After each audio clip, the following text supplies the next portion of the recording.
Ladies and gentlemen, welcome to another Friday Night Lights on Westchester Cable TV here at Lakota East High School, home of the Thunderhawks. Tonight in the Hawks Next, we have a big conference game between your Lakota East Thunderhawks and the Princeton Vikings. I'm Dave Royce with my partner in the booth, Ken Yablonsky. Ken, good to be back with you up here in the booth. What are we going to see tonight between these two? Yeah, Dave, we got two great football teams, two great starts to the season for these football teams. Princeton 2-1, Lakota East 2-1. Princeton with a fabulous win over Lakota West last week at Princeton, and East with an overtime victory at Hamilton on an overtime field goal.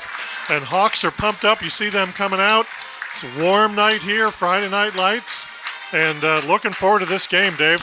Absolutely. Just like you said, Ken, East comes in 2-1, Princeton 2-1. East beat by Centerville, Princeton beat by maybe the best team in the state, Moeller.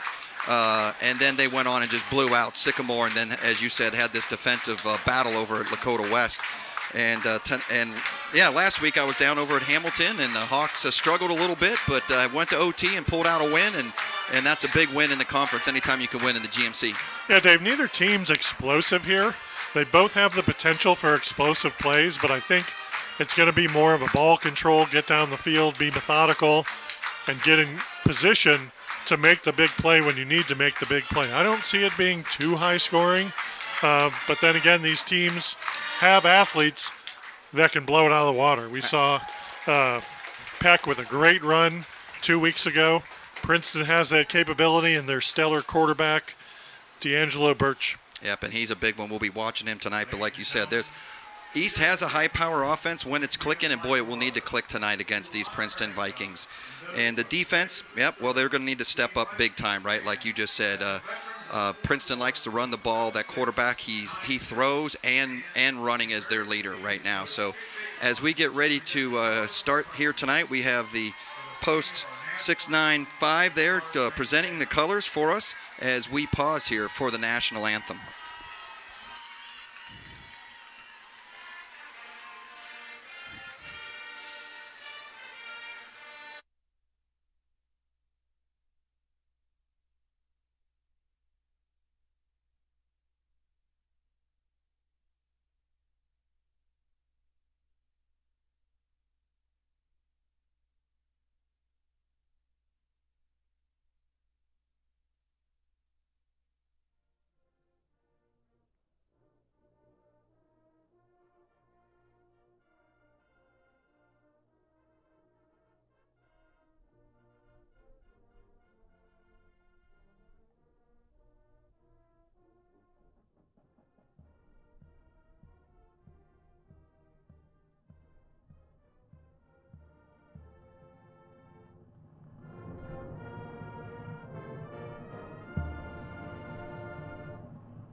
Well, there you have it, Ken. The band hits the national anthem, as they always do. Great job here at Lakota East by the band. Interesting entry by the Princeton Vikings walking out during the national anthem. A little disappointed with that personally. But back to football here, as we were saying, that Lakota defense going to have to really step up against these Princeton Vikings, as they also have that tough D like we saw last week down at Lakota West. There's tough D on both sides, but Birch does it all. He passes, he runs, and he punts too. Yeah, Dave, did I see a falcon fly out on the field prior to game time? That was magnificent. Yes, live demo of the falcon here from the east stands out to the 50-yard line as we get ready to start here. As the students are in the stands there, you see it's Hawaiian night. It's homecoming too tonight here at Lakota East. So it's a pretty big crowd here. They did the announcing of all the homecoming court here prior to the game. You see the stripes out there.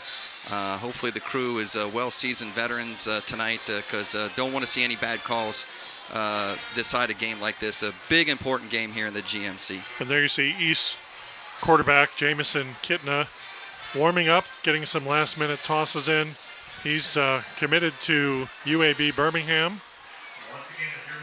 Yeah, that's a recent change on Jamison. Originally committed to Houston, switched over to UAB. Of course, we got a little peek under the tent there, found out a little bit of information about some changes down there at UAB. Yeah, they bringing in an ex-NFL quarterback, Trent Dilfer, who I believe is friends with Coach Kitna. I from Lakota believe East. so. Speaking of coaches, Dave, return of Coach Rick Haynes on the opposite sideline. Yes, long-time coach here at Lakota East. As you know, coached your son here when he was at Lakota East and gave up the reins 2 years ago and then came back to football over at Princeton. I think he's coaching the offensive line over there. Yeah, change of him not to be the head man, but still in the game of football, still enjoying it. I had the chance to have my conversation with him before the game. And East is set to receive the kickoff here.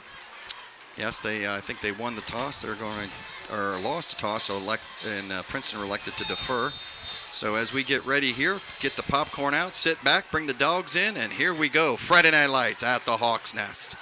Princeton's kickoff going deep into the end zone and no chance for a return. Hawks will start on offense. We're going to see quite a bit of that tonight, I think, Ken, especially kickoffs going to the south, as we are seeing that nice strong breeze blowing north to south here, and hopefully keeping things cooled off a little bit as the temperature got quite a bit hotter than they expected, and obviously no rain. So that's always a good thing for Friday Night Lights, no rain, but boy, my lawn could use a little bit. Beautiful night, a little bit of overcast. We're shaded for the moment, but I think as soon as that cloud moves, that's going to be right in our eyes. We'll do the best we can to call the offense here. East is going to start with Jamison Kitna at quarterback and Chauncey Peck in the backfield. We'll see Ryder Hooks. Hooks is in there as a single back right now. Yep, he breaks off left. Jamison goes back looking to throw right away. Finds out number 19 out of the backfield. It's Carter Jones. Carter Jones starting out there, so we were wrong. It wasn't Ryder Hooks. Jones comes out of the backfield, and Jamison finds him quickly for about 15 yards and a first down. Jones has not seen too much action for the Hawks according to the stats we have.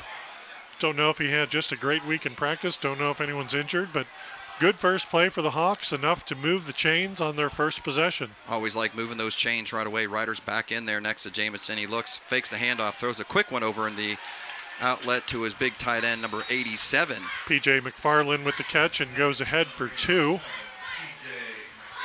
And first game of the season, Jamison and he hooked up quite a few times. Jamison's been spreading the ball out a little bit more throughout the last 2 games, getting comfortable with his receivers. We'll see tonight. Boy, he's going to have to spread the ball, keep this defense on its toes. And it's a good safe pass to go early in the game. Actually, we lost a yard on that play. Almost got back to the line, but nice safe pass to get it on the outside. It's like a handoff, but you're starting out a little bit. Kitna's back to pass. He runs. Makes a good block, and now they're going to throw the hanky down. Not too for sure why that didn't come out right away. Kitna spun around, and he threw it downfield for Derek Williams. We'll see what the penalty is. So they blitz on the right-hand side. I thought Ryder Hooks picked it up pretty well, knocked his man down, and now we're going to see what the referees have to call here. Looks like it's going to be holding on the Hawks.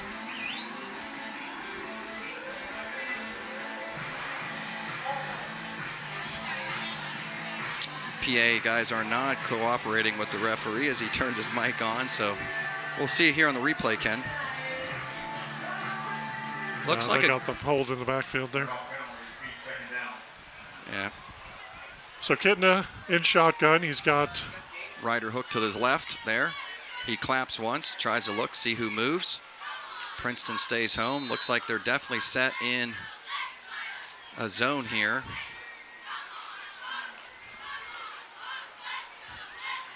One set linebacker in the middle, probably eyeballing.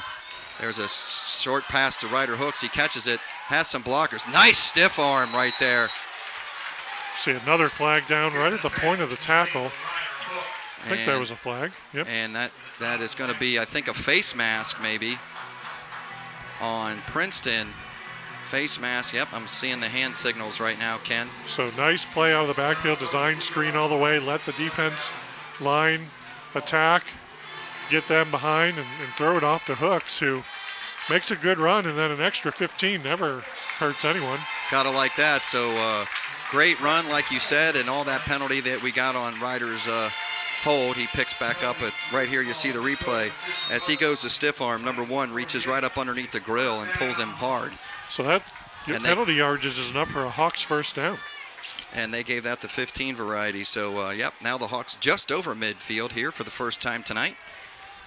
On their first drive. With Hooks behind him. So man in motion, hands off to Ryder Hooks, looking for a little space here. Finds a little bit and turns nothing into something. Good job of keeping the feet moving for an extra 2 yards. Got hit initially at the line and then got enough to get his knee the extra yard, but they're going to mark it down right at the line of scrimmage so they don't give him any gain at all. It would have been a loss of probably 2 or 3. I got to say, I love this kid. He motors. He, like you said, Ken, he keeps his feet moving all the time. Kind of like the orange shoes, too. The smallest little space he can go into. So, yeah, that's something big last week. They all came out with orange shoes, orange socks on last week. Kid that has his man Williams and just over the outstretched arms of Williams. Williams taking a big dive there looking for that. I don't know if that was for the Bengals opening game. A little connection there with the Kitten family and them. And a few other coaches here on the sidelines for Lakota East. Going to see Kitten drop back to pass here, and he's protected well. And he gets a good ball off and just out of the outstretched arms of Williams. But they keep going to that play. That'll be there down the road here. Yeah, so back to a little known fact there. We got a couple of coaches here that played down there in the Bengals area. Coach Heath and a guy that some people might know named Jim Breach kicked a few field goals and extra points for a couple of years down there. So definitely strong connection there as a couple of the guys are wearing their orange last week and this week. Now a little flat-out pass to Ryder Hooks. He's going to pick up about a good 4 or 5 yards. Yeah, you had 3rd and 10. You didn't need to get it all there, but getting half is huge. So they did get 5 yards on the play. We're going to watch this again. Just a quick little out pass, 2 steps over the line, turn, button hook, and catch. Still feet moving, and then they're in 4-down territory here, Ken, right, too? So they need to get everything there. They're in that betweener, right? It's too close for a punt, too far for a field goal. So I think they knew they were in 4-down territory. Get a good chunk of it there. And now that brings up 4th and 4, doable for these Hawks. I would think we might see a hard count here, try and draw them off sides, but they do snap the ball, and Kitten is back to pass. He's got to run. He's rolling right. He throws. Finds a good connection, and I think that's Ryder Hook again. And I'll tell you, like I said, I love this kid. He gets blown up going up for this ball, but hauls it in, protects it, and takes another Hawk first down. Yeah, good confidence by Kitten dropping back and finding the receiver he wanted to find. I was under the impression they were going to hard count and then punt after that, but they went for it. They gambled. It paid off. The risk reward. And they have a new set of downs at about the 32-yard line. So there's a fake to Ryder. Jamison keeps it. Now he flips it out to his wide receiver and for some positive yards. So, yeah, and we also know Jamison's been known to pooch a few times too. So gives a lot of options to the Hawks offense right there. So that was Zion Neal on the catch. He has been one of Kitten's favorite targets, and it's nice to see him down the right-hand side. Gain of 6 brings up 2nd and 4 with 9 minutes left in the first quarter. Hawks methodically going down the field. Absolutely, starting to get close to that field goal range now, plus just possession, right? Like you said, keeping that Princeton offense off the field. Hawks controlling the ball right now in possession as Kitten hands it off now to number 17 in the backfield. Chauncey Pack, his first carry of the game, and he bolts ahead and close to the first down. We'll see where they mark it. Offensive line there, the law firm of about 5 of them get in there and start pushing forward. Yeah, Merrick McDonald and Jackson Billingsley were in there. Caleb Moyer. Tyler Meadows. So good beefy line that's going to get enough, and that was enough for the first down. So that's what Peck needed, them to just bolt forward, push forward, give him enough space to get right to the first down marker, not an inch more. Love it when the offensive line gets in there and pushes when they see their receivers and backs get tied up like that. Just absolutely love it. Makes a big difference, and then this is a first down. So Hawks go back to Peck, and he gets swallowed up by that Viking defense really quick. Yeah, nowhere to go there. This is a different Hawks line than we've seen in years past. I know I've said that before. We're going to watch the replay again, see Peck try and get through the blocking there, and didn't quite get the blocking. He got 2, but this line has to pass protect and run block. Yep. 2 skills in one, which hasn't always been taught. Now this is a class that's grown up under the Kitna system. So. Absolutely. So now that brings up second and about 8. Kitna gets a pretty good amount of protection, throws the ball over off to the right-hand side to his third check down again. That's Ryder Hooks again. Ryder Hooks just hiding off there in the flat as a check down for Kitna. And you'll see here on the replay, Ken, Kitna this time gets pretty good pass blocking, right? The line holds for a while, and Ryder goes up, takes another hit again, and gets another first down. I'm surprised Jamison's not running more. I think in games past we've seen him panic and tuck and run. He has some confidence here, and Hook's not primarily a pass receiver out of the backfield. Nope. But today, so far, we see Hook come back to the backfield. Jamison gets the snap, and he looks that way. And now he's going to scramble around to the right. He's got to get rid of it, and he does. Yeah, number 11 has given them a hard time so far for the Princeton Vikings, and that is Jarrett, the outside linebacker for the Princeton Vikings. Senior. Yes, senior 6'4", 210. So you imagine he's hard to block, and we're going to watch 11 there. Gets around number 70, Merrick McDonald, and gives Kitna a little run, and Jamison does a nice job, awareness of throwing it out of bounds. Yep. So second and 10 from the 11. Cannot take the sack right there, so that is definitely the right play to get rid of it there. Definitely in field goal range here. Don't want to knock themselves out of field goal range. This time he keeps it, gets out of 1, ain't going to get out of 2 or 3 as the white shirts come swarming like sharks out there. Yeah, that was a design run where he faked the handoff to Hooks, and Hooks went to the left or right, and Kitna went to the left.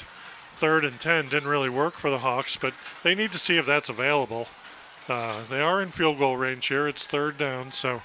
There you see the D line there. Number 10 had a good chance at him. Slowed him down enough, though, to let his friends come in and wrap him up. And a small loss there for the Hawks, but still down in that zone, didn't hurt the field goal range yet. So 3rd and about 11.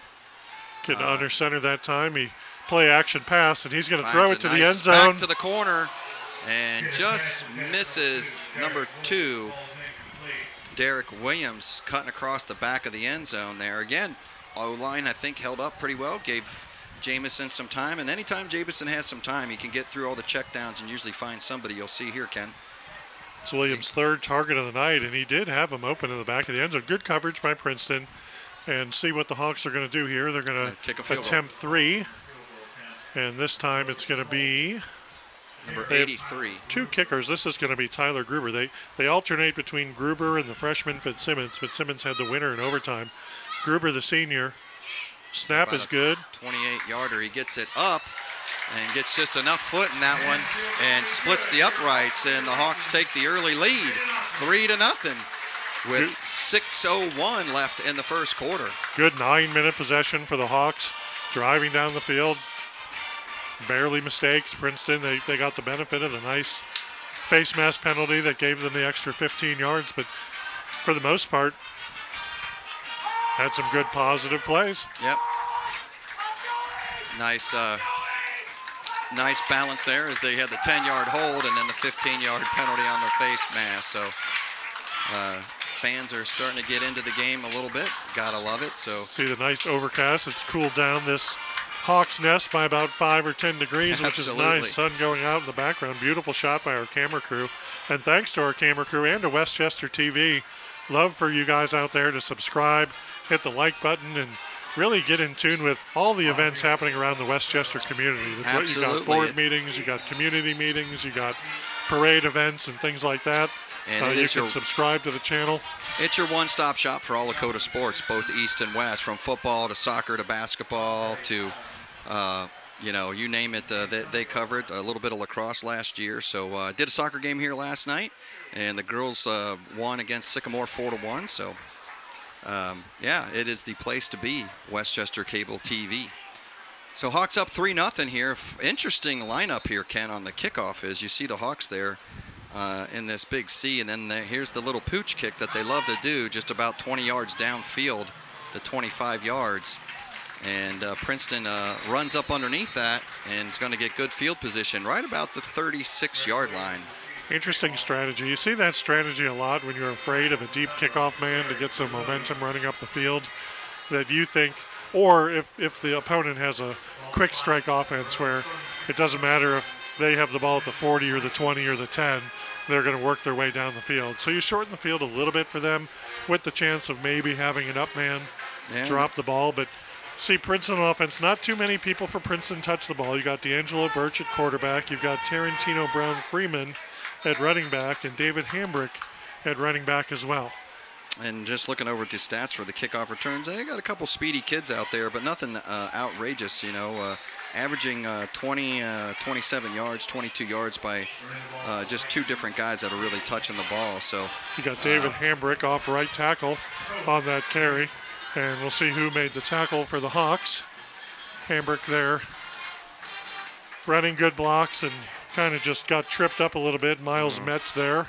It's your guy. Credit with the stop. Number 14 in there too, Cohen Reap, leading tackler in the GMC, and led the Hawks last week on a great performance. I have to say, being there watching the game, Ken, he bird dogged the quarterback for most of the game. So pulling back behind the line of scrimmage, not attacking, but in the second half they unleashed him, which was a smart move by the coaching staff at Lakota East, and he just started racking up the tackles, and he's something special, definitely a key to watch tonight, number 14 for the Hawks on defense. That last play was run by Hambrick, and the tackle was by Aiden Gideon for the Hawks, so this time it's a...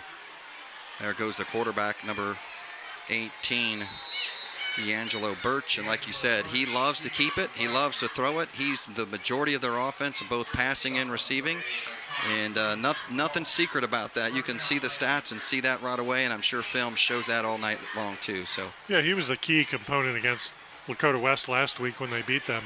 And this is a very good Princeton team. Like you said, their only loss was to Moeller, and what a great first opponent for them, getting them prepared for this tough GMC.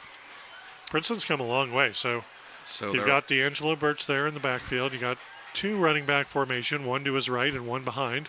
So definitely moving the ball so far. Fell down, trying to make a quick cut, and the Hawks swallow that one up quickly. So see if we can see that in replay there. You see Cohen Reap kind of creeping up, looking like he was going to blow through the line, and that's exactly what they did, meeting the running back behind the line of scrimmage by 5 yards. So loss of 4, they're saying. Now here's the replay, Ken. But we didn't quite see Reap in that frame there, but there he got through there, and next time he's going to take the handoff and just run it the other way. So Vikings were starting to get over across half field, still staying over half field. So now you got split wide right. You got both middle linebackers up, Reap and 15 Schroyer kind of cheating up. This time Reap drops back a little bit. In, looking for, now he's going after Birch as he's going to be just throws that one away smartly. Yeah, Reap got a hit on Birch too after he released it. Glad that wasn't a penalty. Looked like maybe he got to him right as he was throwing the ball, but that's going to bring up 3rd and 14 for Princeton. That was also Liam Nolt on the chase there, number 20 for the Hawks, filling in the sophomore wide receiver, playing some defense. You'll see Reap come through, he releases, and Birch can do nothing but throw it out of bounds. So a little different wrinkle there on the Hawks defense there, bringing number 20 in for some defensive coverage. Now Vikings definitely in a throwing down here. 3rd and 14 as Birch is in the shotgun. Got two backs going to stay in the block, and he's going to go right down the middle. And did he scoop that one in? They're going to say good catch. Yeah, nice catch by Antonio. He's going to pick up about 9 or 10. Antonio Hunter on the ground there and made the catch right there. You see Birch with nice protection here. Gets the pass off, diving. And, again, just like the Hawks were in the 3rd and long, Princeton was in the 3rd and long and got half of what they needed. So big 4th down play for both teams here. See if the Hawks can get a stop. Princeton's in the same formation with Birch with 2 split backs to either side. Yep, protecting, you'd have to think it's about the same play. But Fitzpatrick and Hambrick, he's going to go down the middle to his tight end and just a little bit over. And that was well designed by the Vikings. They did get behind the linebackers in front of the safeties. And that would have been converted for a 1st down. You'll see here, Ken, on the replay. Yeah, Birch does a fake handoff, steps up, throws a ball. Nice, good ball. Looking just a little too high to his running back coming out of the backfield, Hambrick. Yeah, Hambrick was clearly open on that play, just missed him. But what a break for the Hawks there. Good defense. Big break for the Hawks. Put some pressure on Birch, and they take over the ball here at the 36-yard line, going the other way. And the Vikings, they were in that same betweener, right? They were too close to punt, too far for a field goal. So the typical 4-down territory, but come up short and turn the ball over on downs. And like you said, now the Hawks starting off with good field position right here in front of us on the 36-yard line. Getting another give us to Jones, and Jones up the middle for about 4. So Jones moving the ball. Jones is not a big fella. Nope. No big fellas here at all for the Hawks in the backfield, but He's some tough customers. He's a sophomore. You see Ryder Hooks in there throwing a block on the outside linebacker, keeping him contained and lets him get up into the hole. So 2nd and 7. Getting it with Hooks to his left, and he's got two wide receivers to the right, one to the left. McFarland goes in motion. Play action fake, steps up through the line, looks around, gonna hold it, got some running room. Big block there by Hooks. Again, right there at the 50-yard line. And so you said you love Ryder Hooks for his skill and things like that. I don't know if you saw that, but Hooks made a key block there, and then he helped the opponent up. I love that. So right here, you see Ryder, boom, big hit right there. Lands on number 17 behind him. And then helps him up. And then helps him up. Great kid. I love this kid, man. He's just a junior. Played his heart out last year as a sophomore. Put some weight on. Got in the gym, too. He's got some muscle on there, too, now. And those legs are pumping for him all the time. So he takes that handoff, does a stiff arm, gets on somebody riding him on the back. Speaking of Ryder, a couple Vikings taking a ride right there. And Hook says, come on along. I'll drag you 3 more yards. I want to shout out to the offensive line here of McDonald and Marr and Williams and Meadows. There's a good stiff arm right there on the big fella, 93, and then he just gets on his back. And Ryder Hooks, I was just saying, he's been in the weight room. Those legs can handle it. And he's just pulling the sled. Getting it under center here on the 2nd and 6. Which is a rare occurrence for Jamison to be under center. Does a quick pass out there. And just nothing going as number 1 is getting hit like a pinball over there for the Hawks. Yeah, Zion Neal pulls it in, but he had nowhere to run. Hawks, again, good time of possession here, maintaining the ball, security. You see this play played a lot on Saturdays and a lot more on Sundays, but the key to that is the wide receivers have to block, right, Ken? So when the one steps back, if the other wide receivers don't block here, we're going to see a replay. This time he's hoping for his tight end, and the other wide receiver has to be there, as now Jamison with pressure gets rid of the ball quickly. And he loves throwing to his big tight end, P.J. McFarland. Yeah, McFarland, he's a big target out there at about 6'6", number 87, the junior tight end. Now right back to Hooks, finds a little seam, goes in there, buries his head, goes forward, gets some positive yardage. Interesting quick snap there. They didn't huddle, they got right to the line and wanted to snap it right away. 20 seconds left and 14 on the play clock, so they do have to run this play. There's the replay of that quick snap, and then Jamison drew him right offsides. back. Good hard count. Right back to the line of scrimmage again with a quick count. And we're going to get a free mark down the field, 5 extra yards. That's going to bring up 2nd and short. And Ken, I was just getting ready to say, in that first game against Centerville, Ryder Hook was still nursing an injury coming back on the shoulder.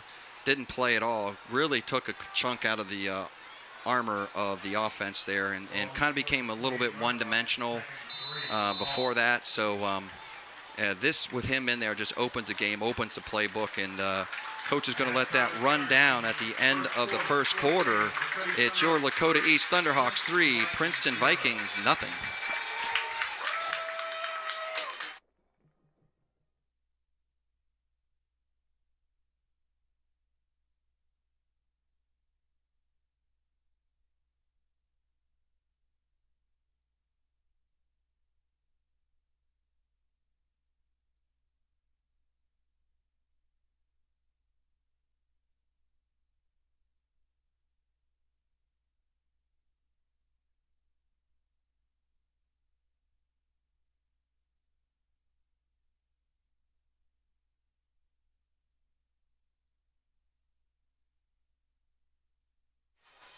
Ladies and gentlemen, welcome back to Lakota East High School, home of the Thunderhawks, here as the Lakota East is up against a conference rival, Princeton Vikings, and in a battle here, Ken, 3-0 at the end of one. Hawks with a good methodical first drive down the field, resulting in a field goal. They held Princeton on a 4th and 5, where Princeton had a man downfield open for the first down, but they couldn't connect, and now East in its second possession. So a game where in the first quarter held Princeton to one possession. They don't have the ball and they can't score. Absolutely. It's been a game of possession for Lakota East. Lakota East offense, number 3 in the GMC right now. Ken, Princeton right behind them at number 4, not too far distant behind them on all the numbers, but right now East is controlling the ball and the tempo and possession as the handoff goes to Ryder Hooks up through the middle. He's going to get enough for another Hawk first down. Yeah, the last play of the first quarter when the Hawks drew Princeton off sides with the hard count from Kitten, it was huge. Having 2nd and 8 is a lot different than 2nd and 3, and that made it manageable for Hooks to get what he needed and get right down the field. So gives you a lot of options there as we see the shot here from the press box there. Nice view again and beautiful night. Little confusion here too. Yep, little confusion. Big hole right there. I see Ryder Hooks jump up in there. And again, this kid makes decisions, man. He looks for the holes and boom, he blasts through them. Going east and west. I mean, north and south, not east and west to get that yardage. Looks like Kidna didn't necessarily agree with the play call, but they went with it, and Hooks there off left tackle. Now there's a pitch off left. Yeah, and then see that very often. So there goes. And he's enough for the first down, Dave. Another quick at the line of scrimmage, and they pitch it that time and got a key block. I don't know if we see that, but boy, the outside linebacker came flying in here, Ken, and is that the pulling? Oh, that's number 1, the wide receiver with a big block right there for Zion Neal. Now Kitna goes back to TJ McFarland. Touchdown, Hawks. TJ McFarland takes it into the end zone for the first touchdown of the night. I love the tight end. I love the tight end going to the tight end. And so does Jamison Kidna. He's been a good target for him. You see McFarland just come across the line and just bubble out. He's not going out deep. It's just a quick little easy pass. You got to love him as a quarterback too, and Jamison seems to find him pretty often at 6'6". And here's Fitzsimmons, the freshman, in for the extra point. Again, Hawks doing the every other time on their kickers. Going to have a whistle here. I think Princeton had too many guys in the huddle initially. And we'll let them sort that out here. And here the comes Hawks our official may go to for let us 2 know. now. I don't know. They're bringing Jamison in, bringing the backup quarterback 12 out for the Hawks. Logan Cole, the junior quarterback. And they're lining up to just, nope, they are kicking there. Not for sure there. Jamison holds, kicks up and good. And 37 there came flying in. Keep an eye on that, Ken, as the game goes on. As we see the replay of the touchdown, Jamison just sits back there, fakes to Ryder Hooks, freezes guys just for a second, right? That's all you need. And finds big number 87 as he goes rumbling, stumbling into the end zone for 6. McFarland had 2 defenders right on him, and as soon as he shed those defenders, he was able to get clear. And it was an easy pass for Coach Kitna. Not happy though, even with 6. He's talking with the refs about something there that I don't know if that's on the PAT. The whistle was maybe, I don't know, something with gear on the holder. Made Cole come out. But regardless, Dave, what do you think of 10-0 East over the Princeton Vikings right now? I love it. I love it, and I love it. Little surprised, to be honest. I thought Princeton might get the first strike, but Hawks, like I said, it all depended on is the offense going to click? Can the defense step up? And so far, that's what they're doing, and things are paying off. So. And I believe what else is huge is you've only given Princeton 1 possession here through the first 17 minutes of the game. So another little pooch kick. Pooch kick down to about the 28-yard line. Number 36 grabs that. And unlike most other teams, are not taking a knee quickly. So Princeton's getting up underneath this, Ken, and giving it a little bit of a return, and they get about a 6-yard return there versus just taking the knee on the pooch kick. So yeah, I'm not sure why the Hawks are giving them such a short field to return. Yeah, the like I ball said, here. on stats, you know, you got basically two kick returners averaging 19 and 22 yards. So if you kick that inside the 5-yard line and you give up 20 yards, I think you're still within the 30, and you're barely getting it to the 30 here on these short kicks. So strategy, maybe we're not aware of what's going on, and we'll see how this pans out for the rest of the night for the Hawks on special teams, which has been a struggle for the first half of this season so far. Special teams has hurt them quite a bit, though they won on a field goal. What defense by the Hawks Nice. there, smothering Number 15. the running back. That is Schroyer, Carson Schroyer with the big tackle. And he had a big night, like I said, down at Hamilton. He was the key guy when Reap was holding back, bird dogging the quarterback. It was Schroyer that was in there constantly and racked up quite a few tackles for the Hawks. So maybe he's got that fever in him, wants some more, and I'd love to see him and Reap just rack him up tonight. Princeton doing As a good Birch goes job. back, throws the ball out into the flat on the running back coming out of the backfield, and he's going to pick up about 11, and it looks like it's going to be a Vikings first down. Yeah, David Hambrick out of the backfield there. Good block, great block by 55 for Princeton, Elijah Hurry. And run out of bounds there by Carson Schroyer, but just short of the first down here. Dave, the last time the Hawks beat the Vikings, any idea? I'm going to say it's been a couple of years. 2020. 2020. Princeton beat them 71-0 one year. We had that game here up in the Yes. booth, if you recall that. Just, I think, about 2 years ago. And there is enough for a Princeton Viking first down to move the chains. And I'll tell you, so far, Ken, you know, we're watching number 18 here. Birch, he does look like the real deal. He looks well in the pocket, throws the ball well, and looks like he might move on and play at the next level. The junior, though, right now. And talking with some of the coaches before the game, he's got several D1 offers already, and doesn't surprise me.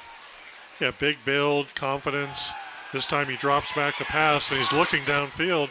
He finds his running back out of the backfield. But, boy, he had big number 97, Carter Fussnot, the defensive lineman for the Hawks. You'll see just comes blasting straight through, beats his man, number 52 for the Vikings. But, again, Birch finds Hambrook out of the backfield. And so far, it's these running backs giving the checkdowns for the quarterback so far that has been their success. Yeah, and Princeton's doing a good job containing Cohen Reap. He did blow through the line one time, but he's looking for his hole here, trying to make his impact like he did 2 weeks ago. Now There's Hambrick Hambrick up goes the middle. ups the middle. Goes right to Reap, and Reap brings him down. But I think that's not going to be till he gets right to the first down marker. Now the Vikings are in that hurry-up offense as they get up to the line of scrimmage again, trying to kind of run that option right now as Birch keeps it, and the Hawks don't get confused by that. Good as job Reap staying is at in home there that time. by Reap and some of the other D linemen. You know, clearly something they watched on film and were ready for here. But you see Birch just pull it away, and 16 initially got his hand on a Miles Metz, and a flock of Hawks to help bring him down there. So 2nd and 6, just under 9 minutes left in the second quarter. Only the second possession for Princeton. And Birch is a guy that likes to keep the ball. He's rushed 21 times for 85 yards already in these 3 games up to this point, only beaten by the running back Hambrook, and not by too much. Stop and play here to fix some clock issues, I believe. I think the play clock was running down, so they'll reset that. Got everything situated and here. Everything's Birch. back up and ready to go. So back to 2nd and 6 from the 35-yard line. The Vikings set up, man in motion.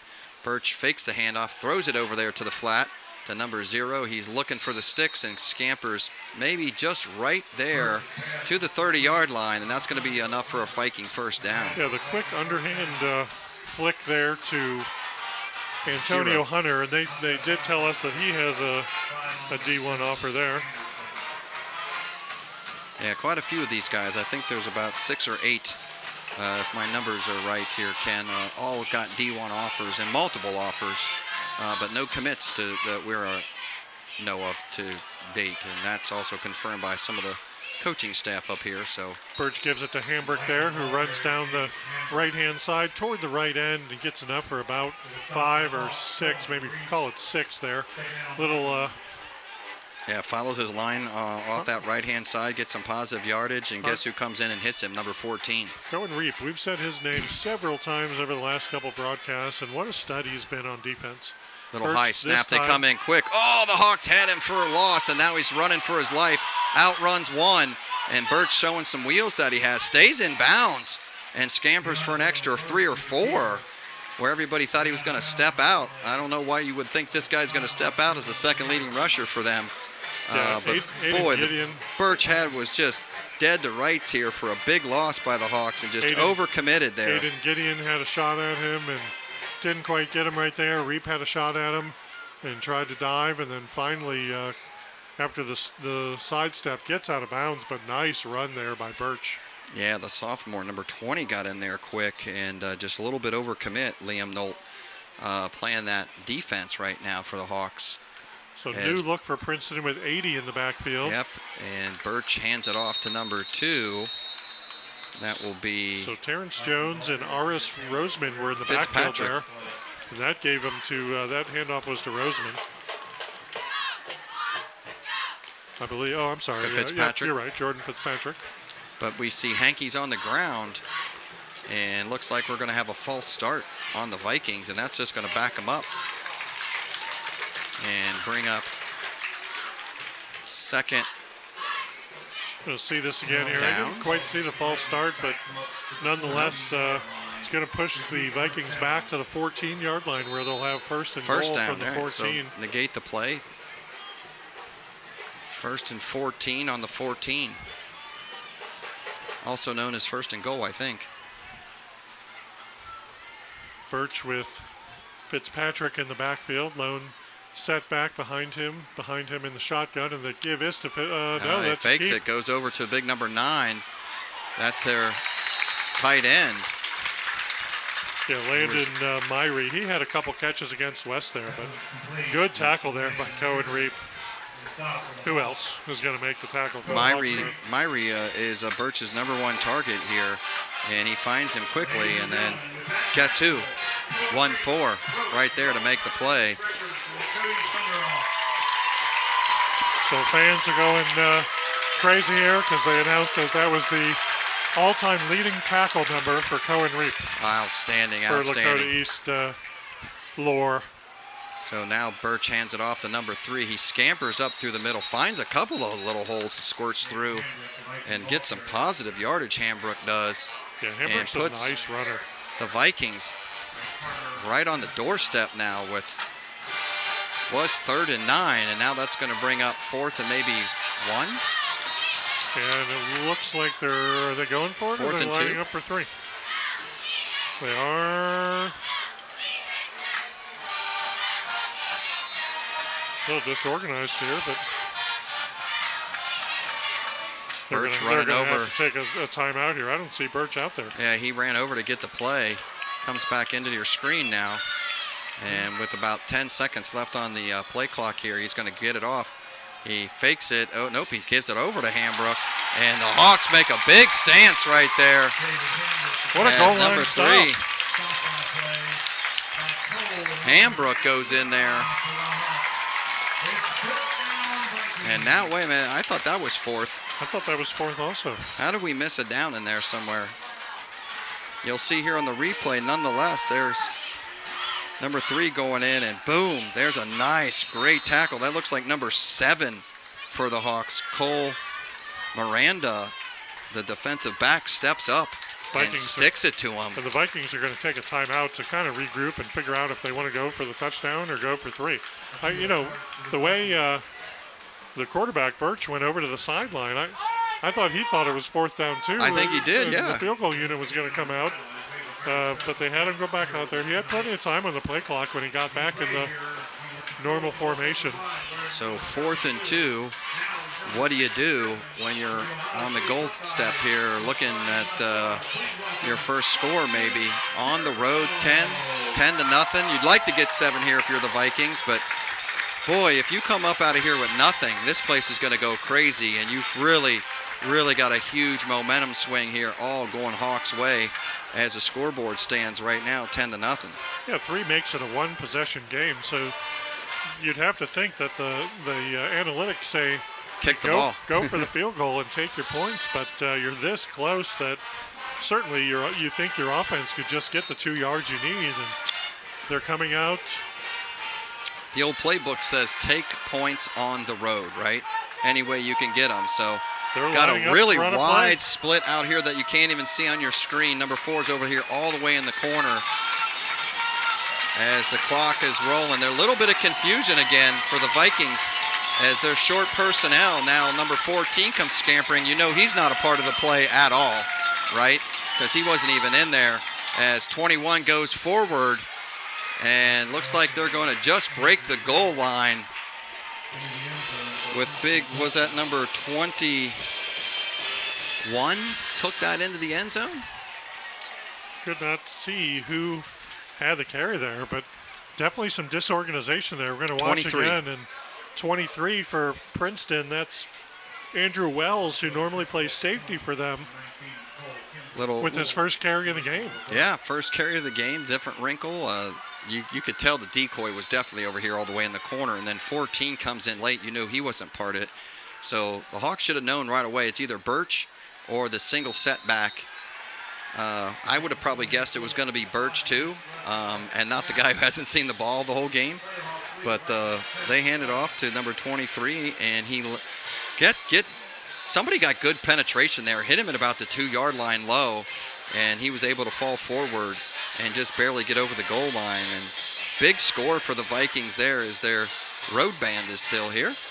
Cole Kimball tacks on the extra point for the Vikings and makes it a 10-7 game. So relatively low scoring, which is what we expected. Yep. There's John Kitna talking on the sideline to his coaches and the chain gang out there. So yeah, Ken, big gamble there that pays off for the Vikings, and which could have been a 10-0 game, and the Hawks with the ball, and probably with 5:25 the way they've been moving it, probably would have possessed it the rest of the half, and potentially gone in either 10-0 or 10-17, 10-3, or 10-13. Now the Vikings make it interesting at 10-7 here as they get lined up for their kickoff. And the Hawks are deep. You'd have to think that's the goal for the Hawks, is to keep the ball. And there's a deep kick straight down to about the 5-yard line. Number 1 has it. Zion looking up through the middle, running hard, and scampers all the way up to about the 25-yard line with a good run back.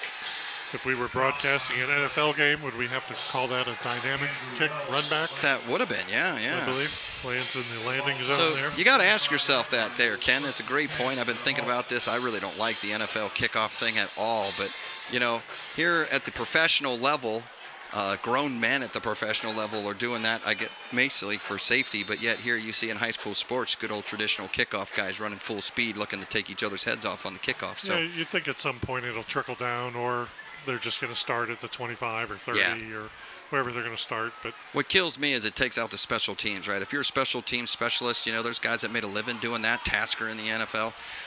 You know, it just takes away that skill set of being a special teams kind of guy on the squad. Meanwhile, Kidna hands it off to Ryder Hooks, who goes around the left end for 1. And I see a little laundry on the field, so we'll see what the referee has to say here. Holding, Hawks for holding. Never good to see that signal. It's usually always offensive. So Hawks are going the wrong way here with 5:13 left. Still plenty of time on the clock, Ken. They have their full complement of timeouts to get down the field, but you'll see here hand off to Ryder Hooks. I'm trying to see where the holding is, and I don't see it. It's in there somewhere according to the referees, but we'll take their word for it.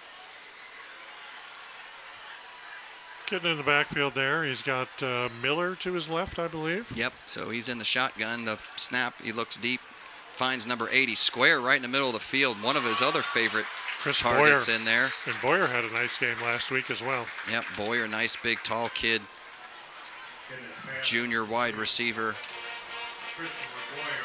See Boyer just kind of come there and sit and wait for that ball. He's wide open, so Kitna finds him and scampers ahead for about the 10 that they lost on first down.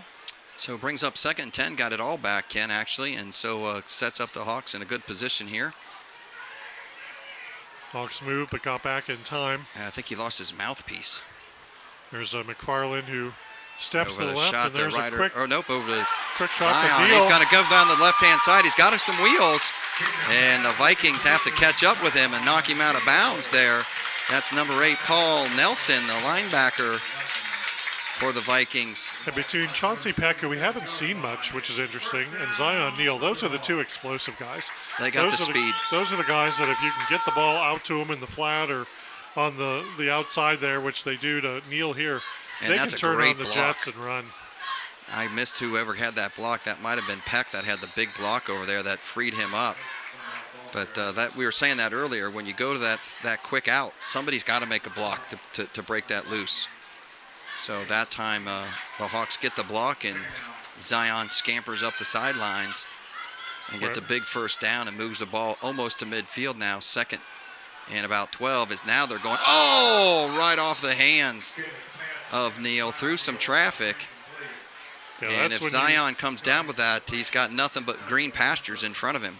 Yeah, you're going kind of off tackle, around the end, and then let's take a shot. And that was their shot that they wanted to take there with Neal.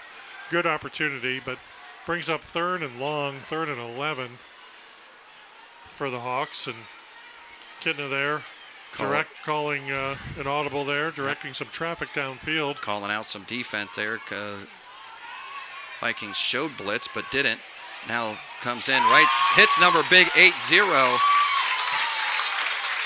And there's Boyer, and he's going to get the catch and a couple extra yards there. He's a little slow to get up, but what a catch by Chris Boyer. Coach Kitna not happy about something and just picked up another flag on top of that. I think they may call this offensive, Ken, believe it or not. We'll have to definitely see a replay here. Are we thinking offensive pass interference? We're going to see this replay once the official tells us what's going on here. Legal man downfield. Huh. So I guess 80 did not line up correctly. Well, either that or one of the linemen released downfield. We'll see. Couldn't quite so.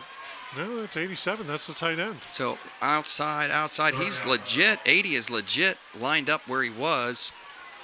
I don't see an ineligible guy back there if they bring back that replay. As they sort out the spacing here, if we can get a quick replay in here. We're going to watch this again here. We're going to see who went downfield. The receivers are fine. I don't see any linemen that released. 1, 2, 3, 4, 5. That's a bad call. Unfortunate, but...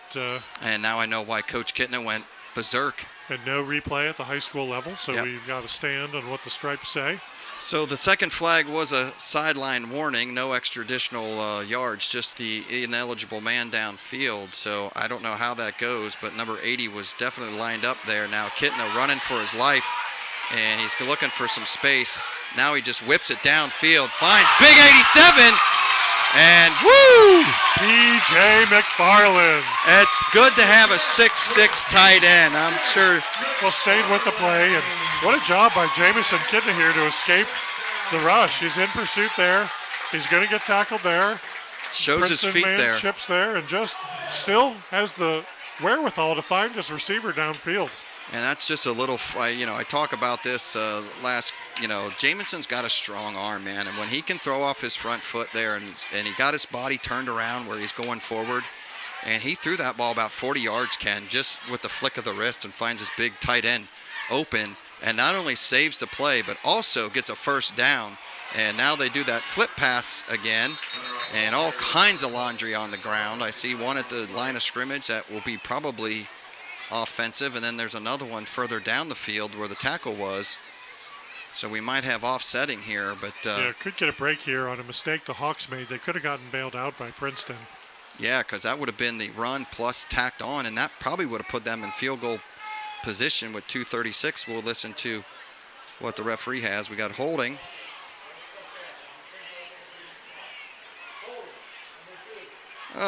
Double holding.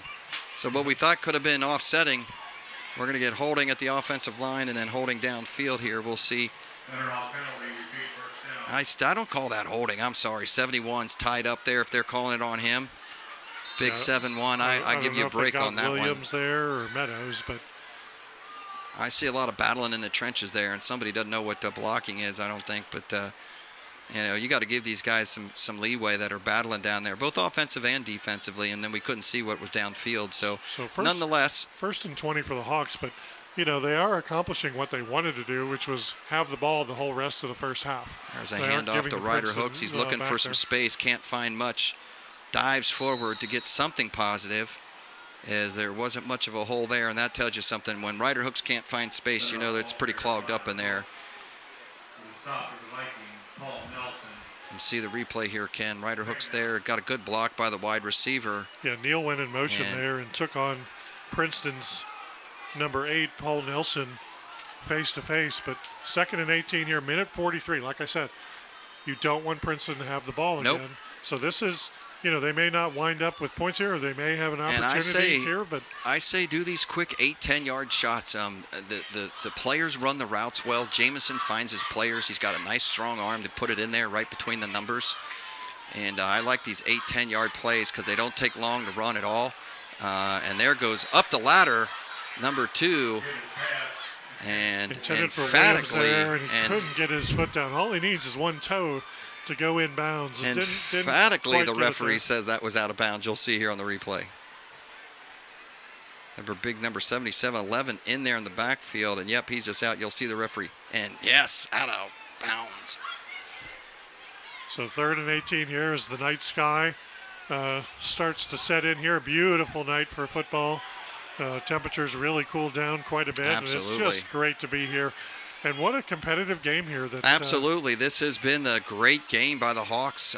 Both sides of the ball, controlling it, shutting down the Vikings offense. There's a big hit. No flag. There comes Hankey from way back.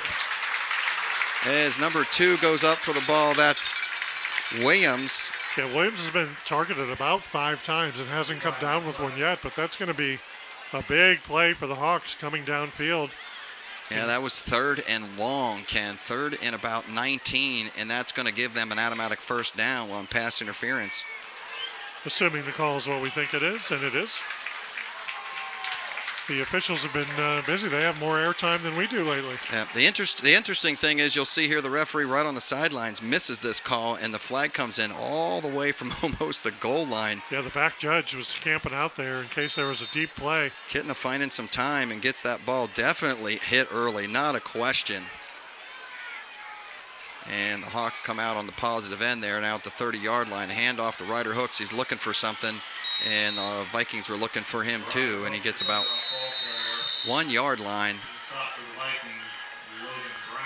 And we've got a timeout here. Not sure which team took the timeout. So it's showing 4th down. Isn't that an automatic first down on pass interference? Princeton takes the timeout here. I guess it wasn't I think it depends on the variety of interference play. That may. So maybe they're just saying push in the back versus pass interference, which brought it to 3rd down. So 4th and 2, and clearly the Hawks have to go for it here. Princeton takes the timeout to save whatever time they can save for when they get the ball back, if they get the ball back. Right, 4th and 2, what do? You got to find one of your best plays in your playbook right here to pick up 2 yards, Ken, and keep the ball in your possession. And Dave, where's Chauncey Peck been? I don't see him in the game. I've been scanning the sideline to see if there's a potential injury there, but don't quite see where he is. And, he's an explosive back too, but you'd have to think Ryder Hooks. I'm going to think Kitna's going to keep this here on a, hand off to Hook, and Hook will be the lead block for Kitna to run for the first down, but see what happens here. Bringing in number 5, Hayden Say, going wide left. So Kitna out of shotgun here. Still Boyer on the right-hand side split, and then Big McFarland in there. One of my pet peeves, Dave, is 4th and short going out of shotgun, but. Yep, and here come the Vikings. They're definitely going to come hard, and he gets it off quick, and they're going to get first down, but they're going to call Ryder Hook again for holding. Coach Kitna's got to be careful there. He's pretty animated on the sideline. Yeah, he has already gotten his first warning so far. And right now. And now that's a lot to overcome. Now you've got 4th and long. So we'll see the replay here, Ken. So Ryder steps up, hits, and semi-tackle in the backfield. And that's a tough one. We're going to see our first punt of this game here. So they got the freshman in there, 33, stands at his own 50-yard line, and with 53 seconds, the timeout now pays off for the Vikings. I don't see anybody deep.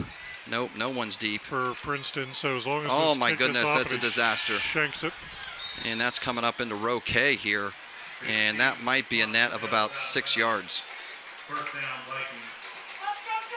Yeah, they give the Princeton the ball back here with still in Princeton territory, 42 seconds left. So, you got to watch against the big play. Make sure quarterback doesn't roll out and throw it over the safeties. Love to see the safeties drop back. So they're going to say that went out at the 30-yard line, which I think is generous by the Stripes here. So not exactly what the Hawks are looking for, but still puts them a good 50 yards at least, even if their kicker has a good foot with 42 seconds. Princeton only one timeout in their repertoire. Birch goes back, throws it down, straight down the middle. Number 3 wraps him up in the middle of the field, Alex Smith. And that's not going to be helpful for the Vikings at all as the clock continues to run and is not their friend. So if the Hawks can hold this off, Ken, and go in the locker room up 3, I think they're going to be super happy. And now we're going to get a whistle. Timeout East. East is going to blow a timeout right at the snap with 21 seconds left to go in this half. Not sure if they saw something there they didn't like, but did just get it in right before the snap. So with 21 seconds left, the Hawks up 10-7, Ken, and so far the field goal has made all the difference, that early field goal for the Hawks. Yeah, that was on their first possession of the game where they drove down the field, got it to about the 10, I believe. Made a good decision to kick. Princeton went for it on 4th and goal at their 2. Went for the touchdown score and got it. East almost stopped him there. And Princeton had the opportunity to kick a field goal, but chose for the touchdown, and that's where we're at here. Yeah, they brought in the unsuspected character, Andrew Wells there, number 23, the safety, junior safety, took the ball and carried it in for their first and only score of the night so far. So after the short timeout, the Vikings come out and looking at 2nd and 6 now with 21 seconds left. And as you pointed out, Ken, they only have 1 TO left. So they're going to have to keep this thing along the sides. There's a big blitz in there, almost on the quarterback and going to wrap him up from behind. That's number 20, the sophomore. Yeah, is that Liam Nolte? Liam Nolte there? Yeah.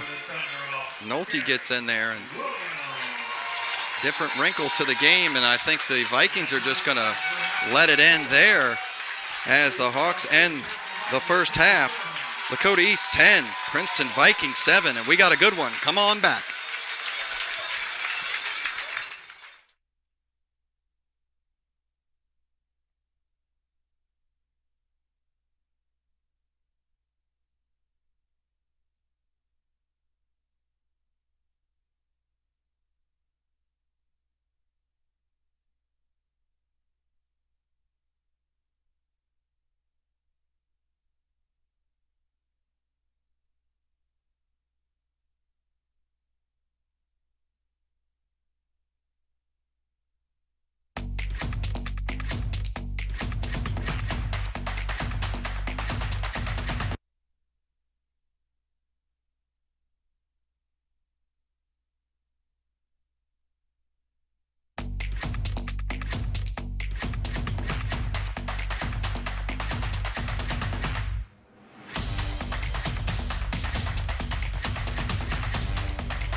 Find your story at Metro Parks of Butler County.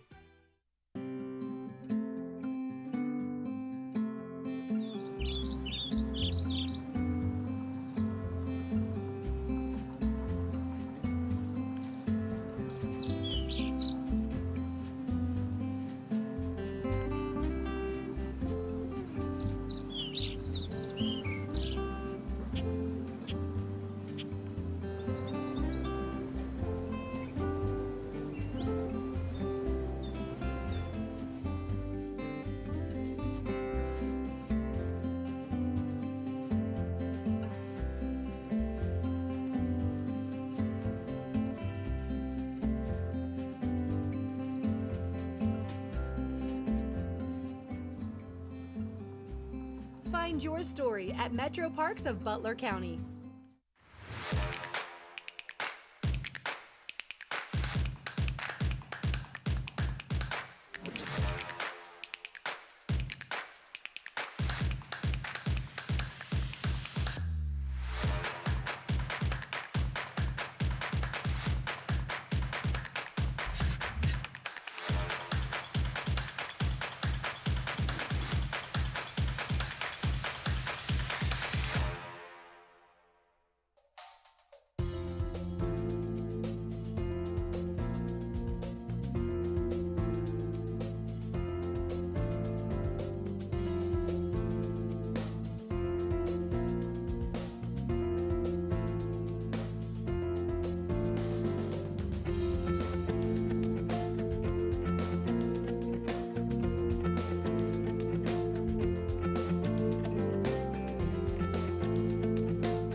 Find your story at Metro Parks of Butler County.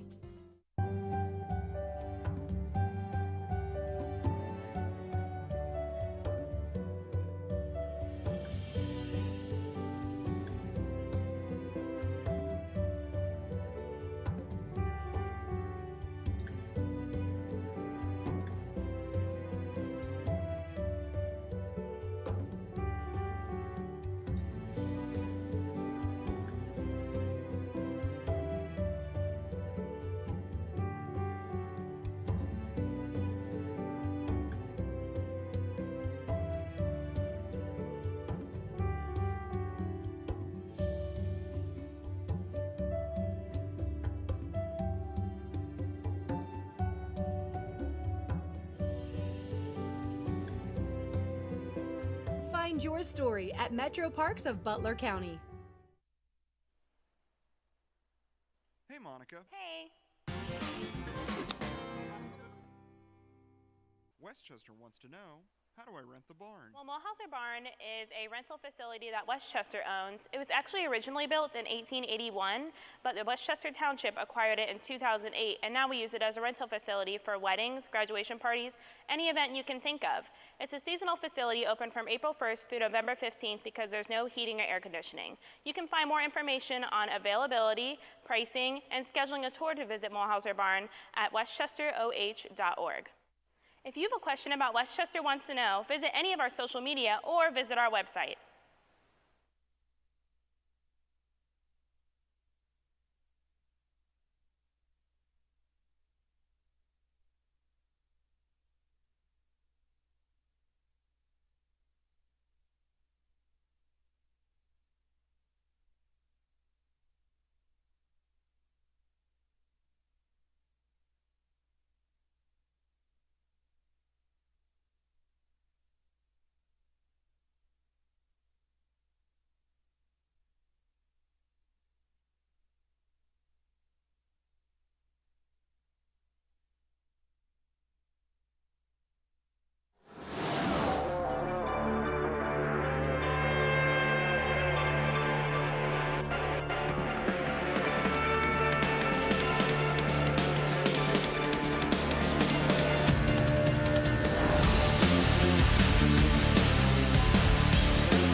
Welcome back to Lakota East High School, home of the Hawks, here with your Thunderhawks up 10-7 over the Princeton Vikings. But before we talk about that first half, Ken, and all the stats, we got some special guests here in the booth with us. Yeah, we're excited here to talk to our guests. We've got Austin and Aiden Siereveld here, fresh off their senior season at East and now at the college level. So I've got Austin here, and Austin, tell us how's life at Ohio State? It's going good. Love it up there. Great environment up there. Love football, love school up there. Yeah. What's been the biggest culture shock for you from going from the high school level to the college level? The amount of people, especially with the program. There's a lot more people, and like all the students up there too. I'm in shock.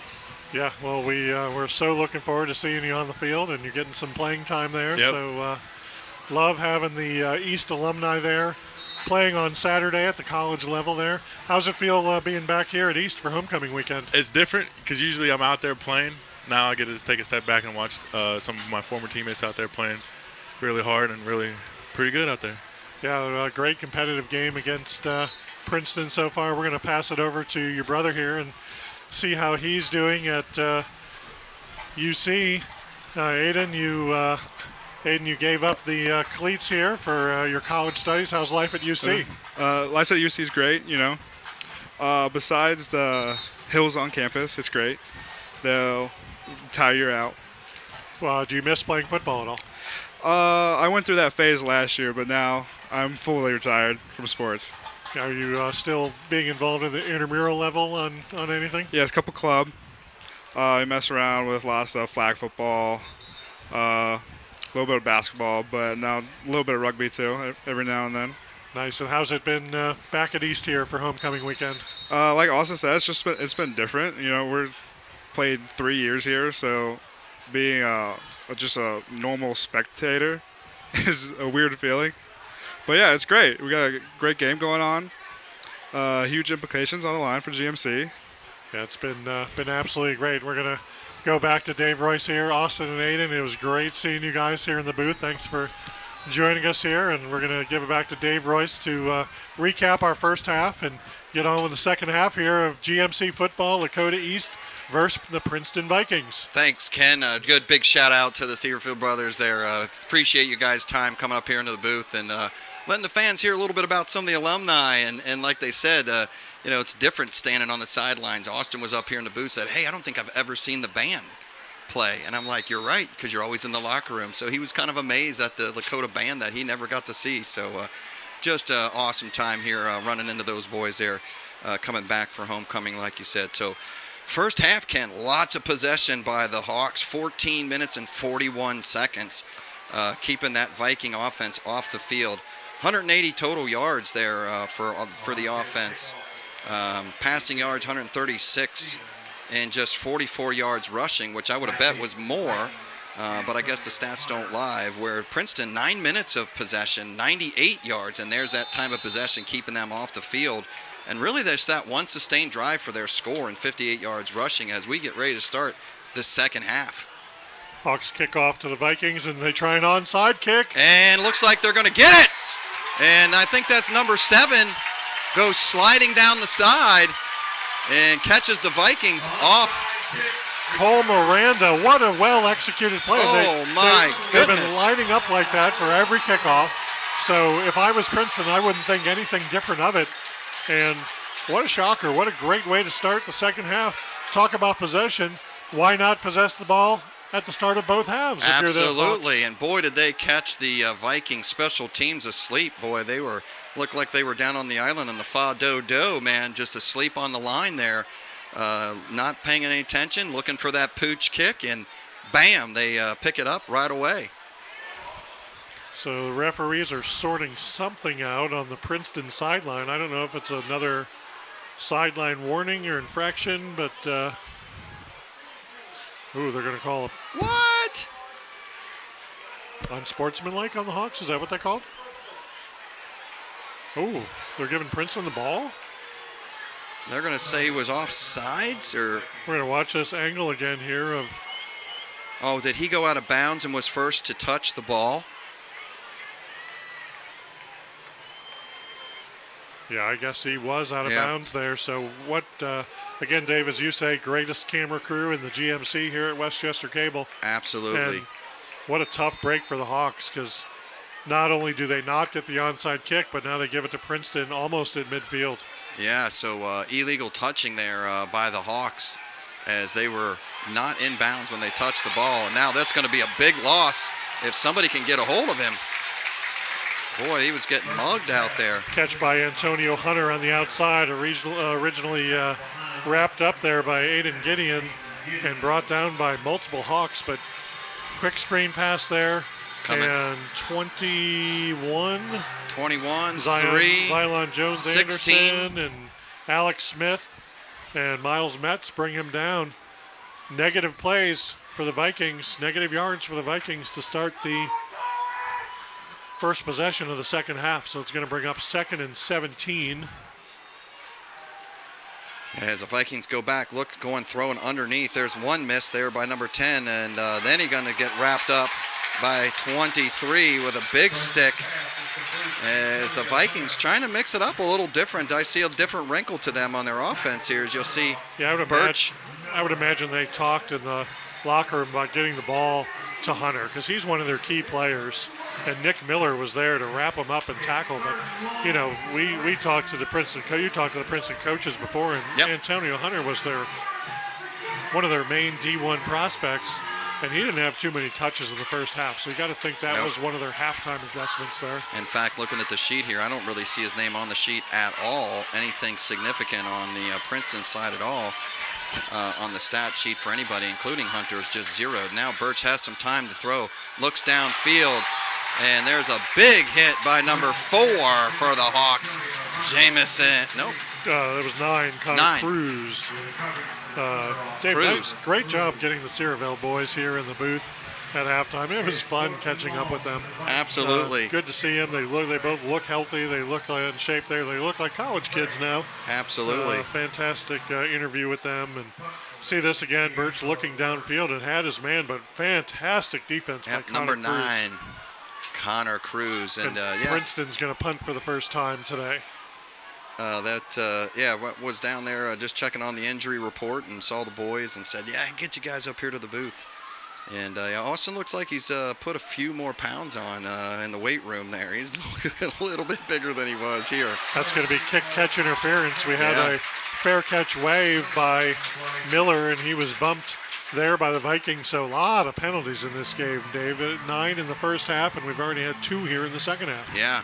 Hawks getting penalized for 35 yards and the Vikings 50 yards in that first half. And something we talked about during the halftime, Ken, off air, was there was that one penalty for a legal man downfield, which really, it was a 10-yard penalty, but boy, it really broke up that drive towards the end of the half there.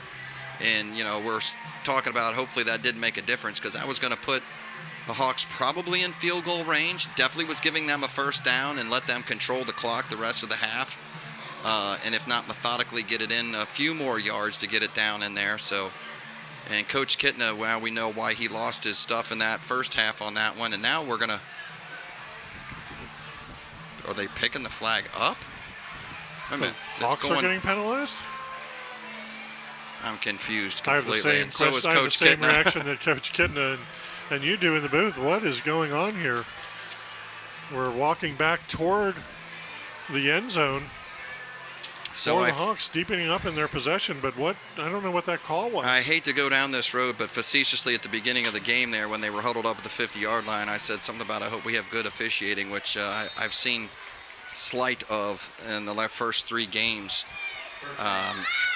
And I have no idea what just got called there of how the Hawks are starting out on their 10-yard line. Getting a back to pass, and he looks right over the middle there. Got rid of a guy, was about ready to get wrapped up on his feet. Now he throws one. Oh, and there's definitely, I was going to say, there's no way anybody had their head turned on that one. So there's your makeup call.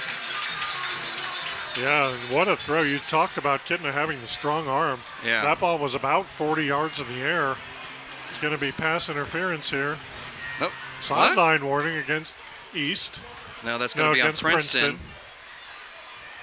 Let's see the replay on that, because Zion. Sideline warning, but no penalty on the throw and the catch. You'll see here, and from our vantage point, there's Kitna throwing off his back foot, just whips it up there. Zion, look, that 24 has no idea where the ball is.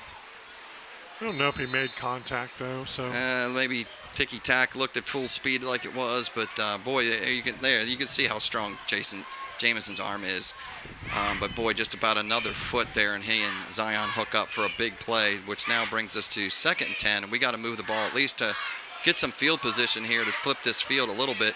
And there's another face mask. His helmet's off.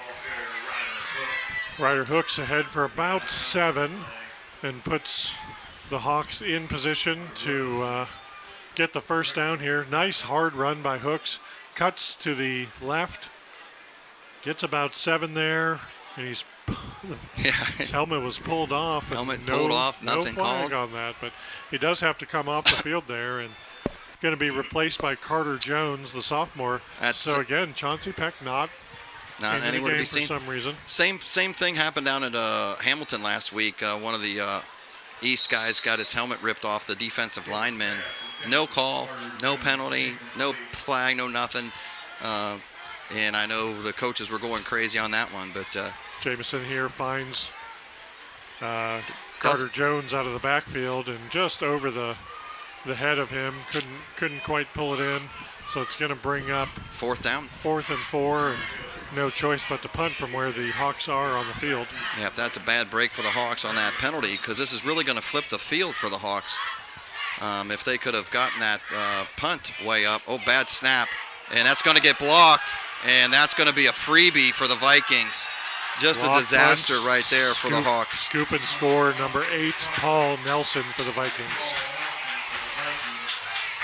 Bad snap here, Ken. Yeah, low snap and bobbled, and by the time Fitzstevens picks it up, the Nelson's right there just to block it and pick it up and I'll tell you what, I don't know, even if he would have had a clean snap, that probably would have got blocked, because he recovered quickly, and the Vikings were in there fast, really fast.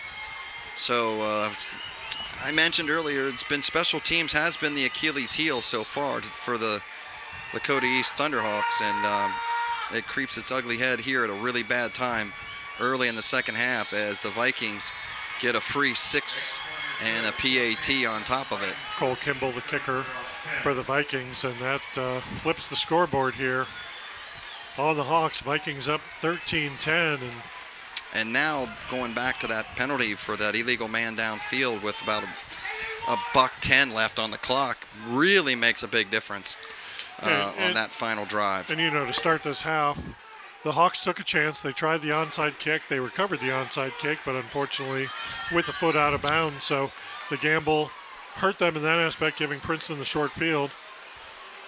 When East got the ball back, just really pinned them toward their own goal line. We still don't know what that call was. That penalty that brought them back to the half, but nonetheless, Princeton takes the lead, and Hawks have their work cut out for them here. 14-10 Vikings. And only this the first time the Hawks have been down all night. Freebie there, like I said. But good thing is they're only down 4. Bad thing is that they're down. So, let's see what the Hawks can do here coming out against adversity a little bit. See if they can rebound, get the offense reset. As should come out with better field position than they did out of the punt. As Princeton kicks it deep into the end zone, and that's going to be a touchback. Kimbrell's got that strong leg. His extra point looked like it would have been good for 40. Yep. And he's kicked the ball out of the end zone several times, not giving Hawks a chance to run it back. And Hawks have to settle down. They have to get back to what they had a good game plan. Stick to the game plan, right? A good game plan in the first half. They had a lot of time of possession, and then they took their shots downfield. They had some nice, safe screen passes. They didn't go too many deep passes. Kitna has made some good decisions, scrambling out, and they just need to get back to those basics there. 19 passes, 13 runs, so nice balanced offense here, keeping the defense honest. Jamison looks like he is just going to run right up the front. Yeah, he did not have any options there. Zion Neal went in motion behind him. great respect from the Princeton line helping Jamison up after Take a there, look but here. nobody in the backfield. And Somebody was asking for. Oh, nope. Yeah, but all right. I see the referee walking in. Looked like Jamison went down quick.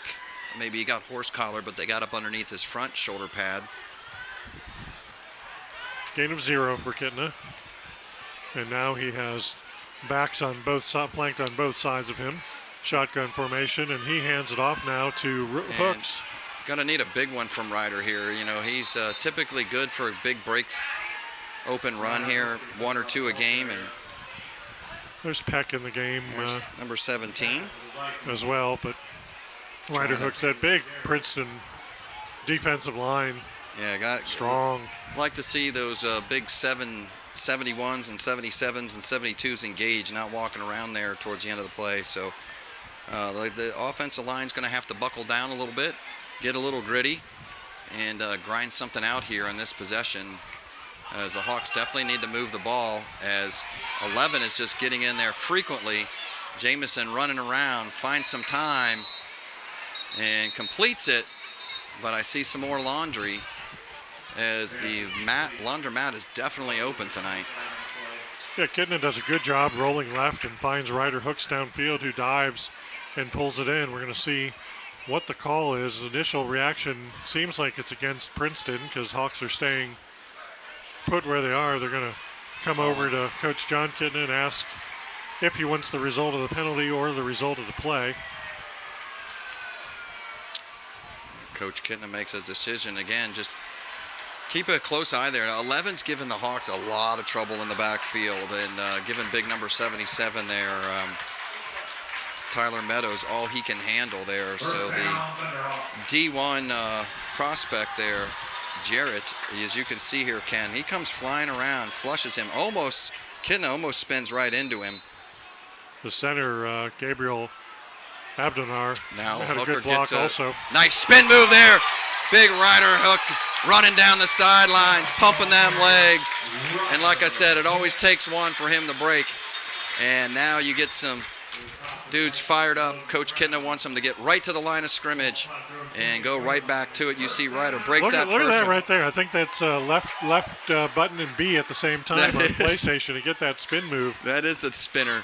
And now coming over here to number 5 on a quick hitch for the Hawks. Jaden Say's been in the game a couple times. That's his first target, I believe. I think so too. And Kitna does a nice job spreading the ball around to different receivers.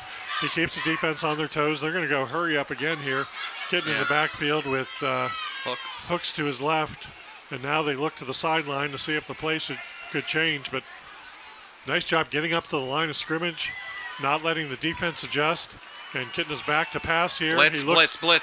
Gonna keep it. Kitna comes up forward. He's looking, scrambling, calls out a nice hit by Ryder Hooks and lowers the boom and lets his quarterback scramble for an extra 5. So, you know, what does this kid not do? He runs, he catches. His quarterback calls it right here. You'll see he points to Ryder, hit him, and Ryder hits him and springs Jamison for about 5 more yards and a first down. And I think we have an injured player. Hawks were trying Vikings. Hawks were trying to get to the line in a hurry, and that's going to be Eris Roseman down for Princeton. It looks like he's just cramped up. We'll see if he runs off the field on his own power, because he kept getting to the line because they wanted that defensive formation to stay. Yeah. They liked what they saw. They felt like they could take advantage of that. So let's get to the line and go. Yeah, they were getting to the line quick, and Coach Kitna from the sidelines is telling Jamison, go, go, go, go, go. And number 1 kind of jumps on the turf here, and they rub up the calf. He looks like he's walking off pretty easily. So we'll see if he's back in next play. And Hawks doing a great job of driving down the field on this possession. And this is the answer they needed, Ken, right? They needed to get reconnected, re-established, get back to the game plan, have a nice methodical drive and get points out of it. 3 would be nice, 7 would be obviously better. Just to flip this score right back and let the Vikings know who's in charge and who's possessing the ball and whose house this is. So we got 1st and 10 for East at the 34-yard line. Probably not quite in field goal range. Needed probably about 10 more yards. As you go down the middle, looking for McFarland, and he scoops that in, and we're going to call no catch. Wow. Yeah, I think that Heck hit of a hit the ground there, but what an effort. What an effort by number 87, P.J. McFarland here. You're going to see coming right in your living room. Kitna fires him right down the seam, and whoo, I don't know. Wow, that looked really good. Great camera shot, guys. I don't know if you see that in the truck or not, if you caught that, but nice flip out to Ryder. Hooks. Ryder's got some green in front of him, makes a spin, gets hit from behind. And I'm telling you, he just, more hits just fires him up, man. He gets better as he gets hit more. And see this little flip out. They've run this play a couple times, and here's the yeah, just great angle, guys, great angle. Yeah, but just hit the ground and bounced into his hands. But Ryder Hook with a great run there. See, guys, with camera work like that, you're going to get asked again. Fantastic camera angle. And Princeton's going to have to take a timeout here, as East again, Ken, was trying to get back up to the line of scrimmage, and the Princeton defense is going to have to burn one of those precious timeouts here early in the third quarter. Yeah, these timeouts are going to be critical in a close game like this. If it stays close, and you're going to need those in the final 2 minutes of the game. And if the offense continue to possess this ball, this defense for Princeton's going to get tired here in the fourth quarter. As you said, it was quite warm earlier today. It did cool off, but boy, I can assure you that these guys have burned some serious fluids. And that seems to catch up with you in the fourth quarter. So I think if the Hawks stick with the game plan, don't worry about the score right now. As you can see the drone up there over top of the Hawks' nest. Getting pictures and bringing everybody wants to see this game. Absolutely. Everybody got it wrong. Westchester TV, we got it right. I don't know where Channel 5 and the rest of them. This is the game of the week right here. You're watching it live on Westchester TV. I got a couple texts earlier saying, what is going on? East is playing great, and they are. They have a good game plan. They're executing right now. They're limiting their mistakes. So very competitive ball game here. 1st and 10 for the Hawks, 6:47 left. They're at the 20-yard line of the Vikings, driving down the field. Kitna directing some traffic. He's got Chauncey Peck to his right. As Zion Neal goes in motion, looks around, and Kitna's going to throw it to the back corner for him. Oh, and just a little too far as it gets out of the end zone, as they had that one drawn up pretty well, and Zion did beat his man. Yeah, nice play design here. You see Neal come in motion and turns to the outside and then turns to the inside, and he had 2 steps on his man, but Kitna overthrew it by a little bit in a place that only Neal could catch it, but a little too strong. So Kitna's got Hooks with him in the backfield, hands off to Hooks. Oh, Hooks gets past 1, gets past 2, and is going to survive just to get back to the line of scrimmage, I think, as he was going to be dead for rights for a couple of yard loss. They're at the 17 here, Dave. What's the field goal range here for? I think we're doing okay. I would say the freshman is right about at his range, but the other kicker for the Hawks, Grube, I think, is definitely within his range. Be about a 37-yarder from there. Yep. So, an extra 5 yards here makes a big difference if you can't pick up the first down. But if you can get 5 yards, we're having problems with the play clock again. Play clock again, yeah. So they'll reset that.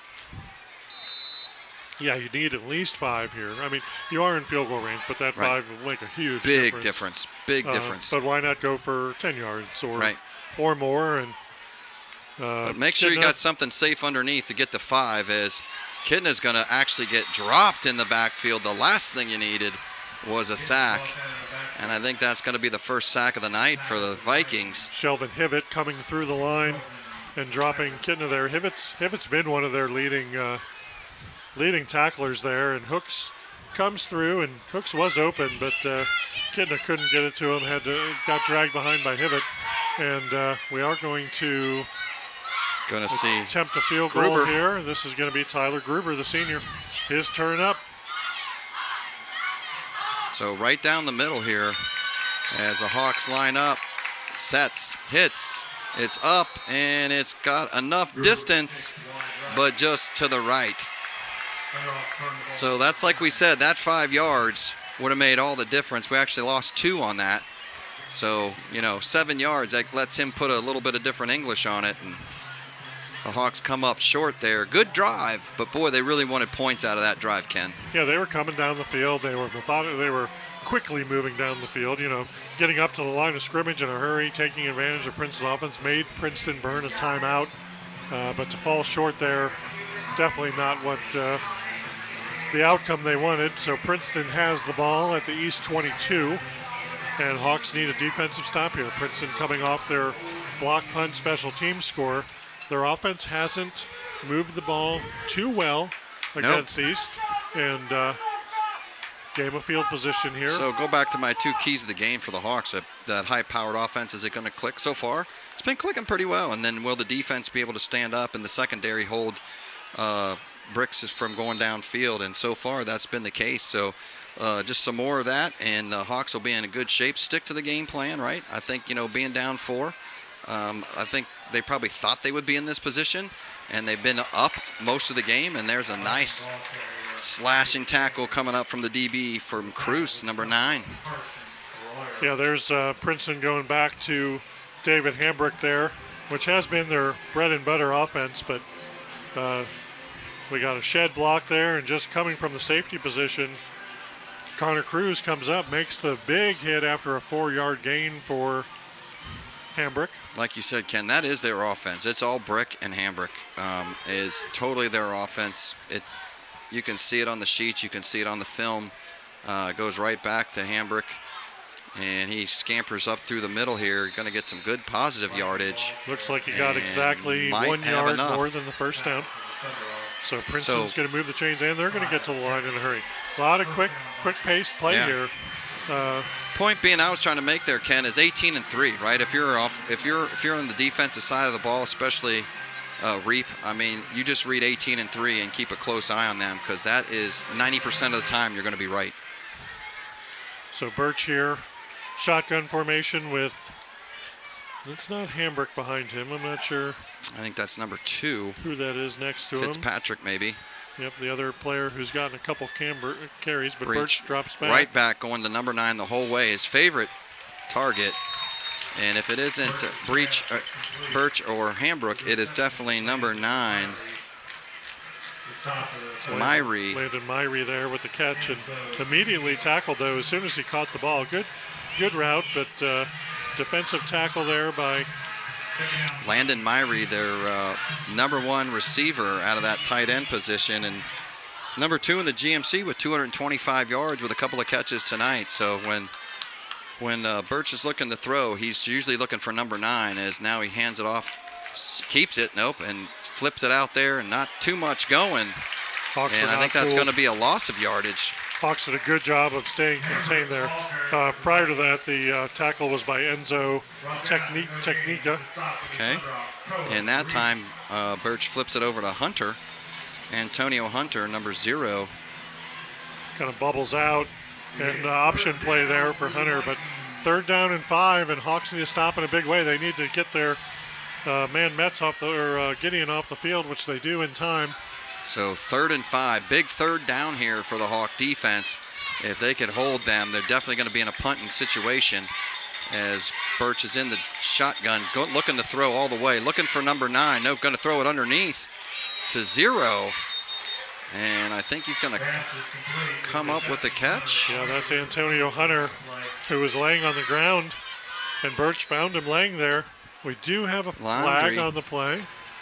Holding on Princeton, so a break for the Hawks. Big break for the Hawks right there, because boy, they were going to have that shut down, and Hunter sneaks underneath on. You'll see here on the replay, Ken.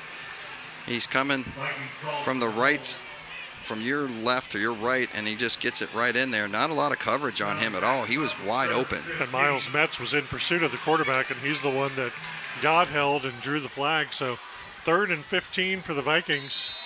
Hawks need to stop here. Absolutely, this is huge now. Got him backed up, so you're gonna get a good field position if you can hold this. It's definitely gonna be a passing down, right? And this is their Cohen Reap standing in the center.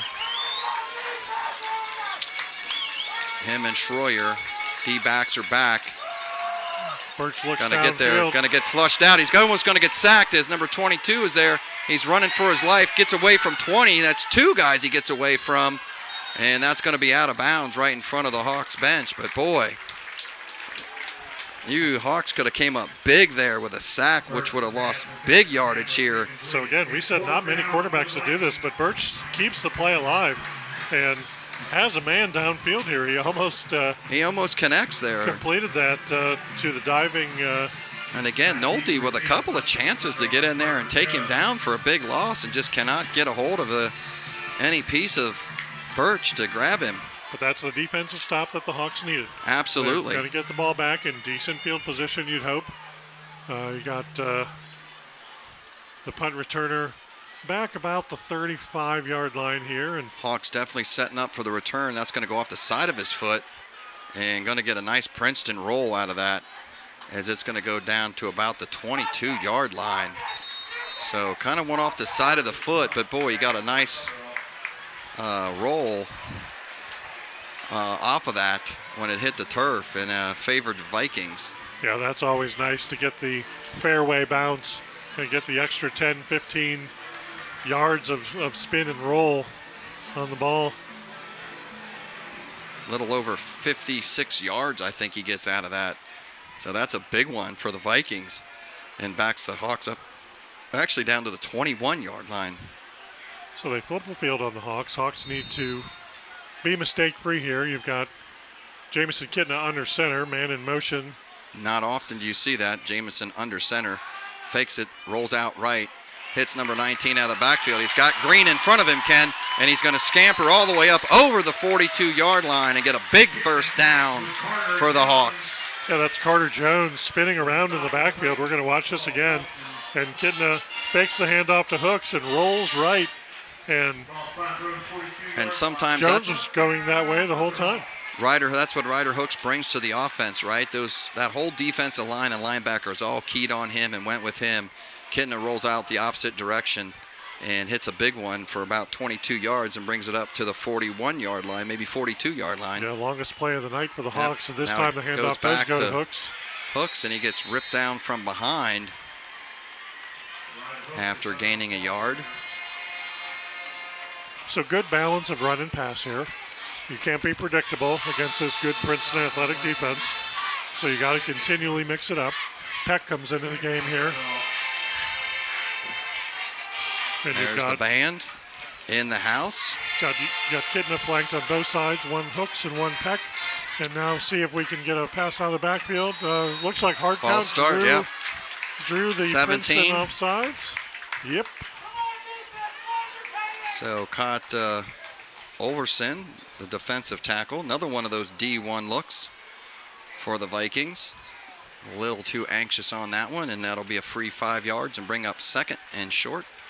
Like to see East go for an opportunity here on 1st and 5. Yeah, stretch the field out a little bit. It looks like the Vikings may be coming here as number 7 from the linebacker side was getting ready to blitz there, I think. Getting to making a few adjustments. Scott Peck and Hooks on both sides. He drops back to pass. He's looking downfield. Yep, finds number 2 right in the middle where all those linebackers vacated. Derek Williams with the catch. Derek Williams, and I say, hey, if the Vikings want to come downhill and send those linebackers and leave that middle of the field wide open, as you'll see here on the replay, Ken, I'd toss it right over top their heads all day long, and that's what the Jamison Kitna did right there, finding his teammate Derek Williams, the senior wide receiver. 7 seconds left on the play clock. We're going to see if Kitna likes what he sees or if he's going to let it. He does like what he sees. Likes what he sees. Going downfield. Stretch it right down the middle to big PJ and just a little bit up the ladder for that big 6'6" player. And didn't connect. So I don't know if Coach Kitna wanted him to pull that off before the half or before the quarter. But at the end of 3, it's Princeton 14, Lakota East 10.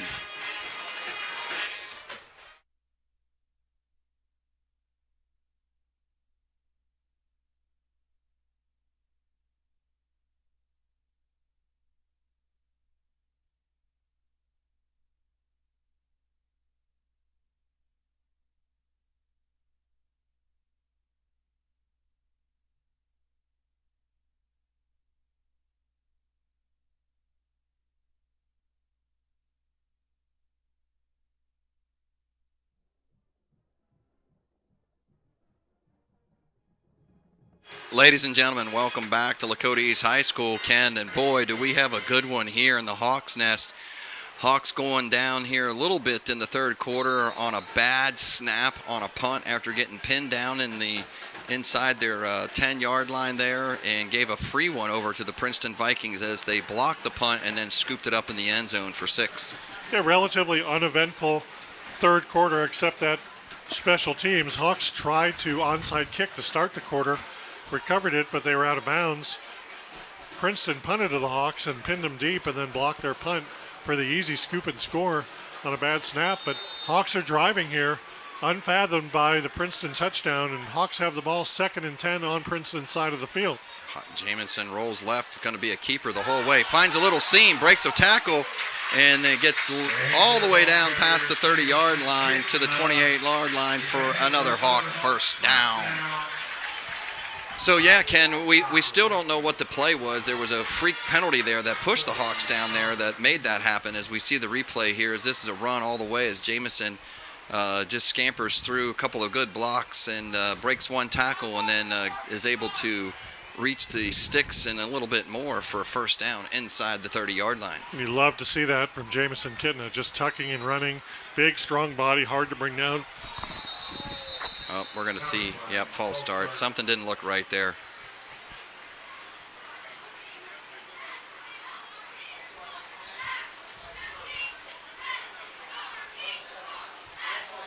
So they're going to say false start. Kitten is saying that's part of our play, guy, that he goes in motion there. We'll see what it shows on the replay here. Look at the left-hand side here, Ken. The wide receiver here, he moves. I think another player kind of nudged. They called it over here. He took a lateral step, which I think Kitten is saying, and I think I agree, he's allowed to take, same as being in motion. He did not move towards the line of scrimmage. And I think they confused the ref there. Now there's that pitch around Big Nut. Oh, that's a headhunt right there. Throw the hanky on that one. Got another flag coming. And Number 11 grabs up around the neck of Ryder Hooks. And they've gone to that play quite a bit. That little looks like we're going to get called for holding. But, boy, I tell you, there's a lot of hands around Ryder Hooks' helmet. Another holding play or holding call here. So watch this. Watch Ryder. Oh, face mask. Oh, my goodness. How do you miss that?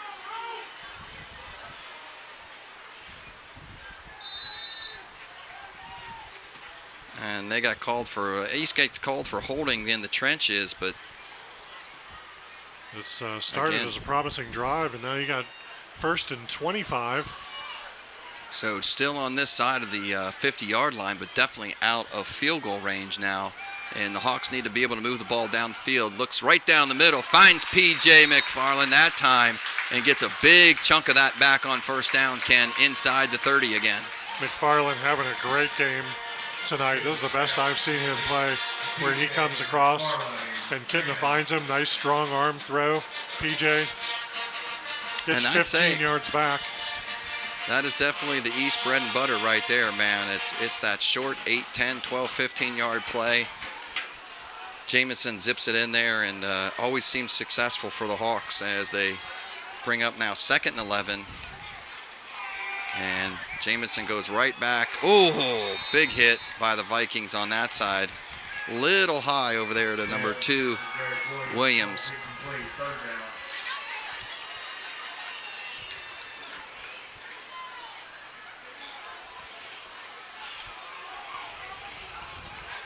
So brings up 3rd and 12 now, as you'll see this play, Ken, where Jamison goes little high over there to Williams, and the Vikings are able to break that up.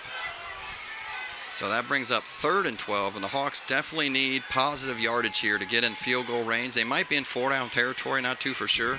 Yeah, you've got to imagine that inside here, they're not going to want to. Ryder Hooks fakes. Kitna rolls right, looking for somebody. Still can't find anybody. Now he finds Williams right in his bucket. Beautiful catch right on the sideline. Yeah. Drags his foot in bounds. So throws it a little high to him the last play, but that time puts it right in the middle of the deuce. And he's got enough for a first down, and that's going to be a big play for the Hawks, Ken. You'll see here the fake to Ryder Hooks. The defense all goes that way. Kitna rolls right, buys a little time, and boom, right in the breadbasket to number 2 for a huge first down for the Hawks to move the sticks, keep possession of the ball, and put themselves probably now in field goal range.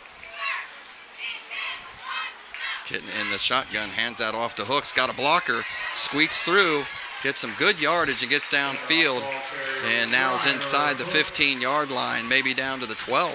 McFarland leading the way for Hooks there. You'll see McFarland just shoving the defense toward the goal line there. Beautiful blocking, and Chris Boyer in there as well. So that becomes huge for the Hawks, and that's the kind of stuff that helps Ryder Hooks at downfield blocking as the band reacts to that. Love the band on Friday night, Ken. Just love it. They're Makes getting the crowd hyped up. They're getting the student section hyped up, and they're into the game. They're a big support system as the cheerleaders, as the fans. Amazing job by the band. And here goes Zion goes in motion. Looking for that sideline or that back pylon, and Kitna's going to keep it, tucks it under, and gets down out of bounds, down to about the 5-yard line, 6-yard line. You'll see here, I think they're going to try to play that play back to that back pylon, and just it gets broken up. Kitna doesn't have enough time, but he finds some green pastures on the right side and scampers down inside but holding the 10. On the Hawks, and they're going to push him back another 10. I did not even see anything out there. Whoa, that was really late. So we go from first and goal, pretty much goal, or first and 6 from the 7, and now they're at the 22-yard line. So every time the Hawks get a nice, good, positive play, it seems to be going in reverse. And now the Hawks just need to get some more yardage again. Oh, McFarland was open. Just get rid of it. There you go. Unfortunately, no one's over there, and that's not a good sign. So 3rd and long here, 3rd and about 14, 15 for the Hawks. We're going to watch this again here. Fake handoff to Hooks, and unblocked was number 10 for Princeton. I think we got away with one there because there was no one in that right-hand corner where Jamison threw that ball. So Shelvin Hibbett for Princeton hasn't made much of an impact, but the plays that he's been on there have been very impactful. So it looks like the flag was taken out and they're waving some kind of flag off. I didn't even see it down there. Never was down. I think he's just airing it out because it's tired.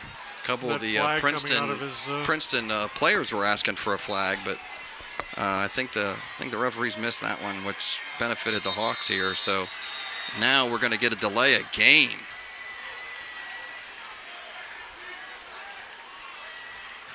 And again, Coach Kitna out on the field protesting what he thought he saw. Referees are going to talk this over and figure out if it was a clock malfunction. Yeah, Coach Kitna saying the side judge gave the old sign to reset the clock because he very slowly brought the ball in from the sidelines to get that ball set. I would imagine after the game these officials are going to find a place different than putters to go. Yeah, I don't celebrate after a hard night of working on the football field. Probably want to go a little bit outside the 275 loop. Yeah, it's a tough gig, but it is a paid gig, so you got to. And there's a shortage of officials too. I mean, you know, they're out there, but they've been busy tonight. They have been. 3rd and 15 for the Hawks from the 22-yard line. Kitna back to pass. He's looking. Coming in here, right, boom, and hits his man right about the 15-yard line. Zion Neal going to get some positive yardage there that the Hawks definitely need.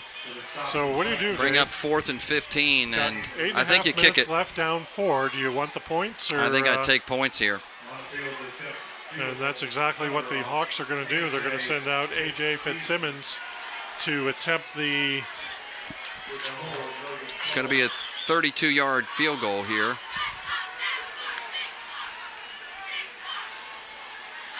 Holder As Coach is Breach, backup quarterback Logan Cole Jr. Coach Breach watches on, snaps in, kicks along its way, and I think that one is going to miss. Boy, that looked good from our angle. Must have just been on the right side of the post. Yeah, a game of inches here. I don't know how far that missed by, but From couldn't our have missed angle in by the booth, anything. it looked like it went through. See if we can see that again. So again, special teams seem to be hurting the Hawks. There's Coach Rick Haynes on the sideline for the Vikings. Hey, Dave, I just heard from one of the East parents, Liam Nolte, who we've called out as number 20. Apparently that's Parker Elam wearing Liam's jersey. Liam had surgery yesterday. That's what we were thinking. And we wish him speedy recovery. We know him and his family's watching the game, so send him some love and quick recovery, and love to see Liam back on the field. But I don't know if Parker Elam is honoring him or if his jersey was dirty or what happened, but Parker Elam is wearing the number 20 car tonight, and Liam is recovering from his knee surgery, and we wish him well. So I'm taking a quick look around the city here as we do this replay of the last play for the Vikings. Didn't get much here as they try to go in the teeth of the Hawk offense and get a little push there, though, and then the reverse button goes on. But I see Kings is winning 14-10 over West Claremont. Looking down the list here, Centerville winning, and I got refreshed on me. Trying to see some other GMC scores. Here's Hamilton Birch, 7, Mason deep. 3. He finds big number open. 4. And big play for the Princeton Vikings. Sheldon Hibbett as opposed to... But we got laundry on the field. Oh my. That was Sheldon Hibbett. His brother Shelvin Hibbett is the defensive player. So I think that's coming all the way back,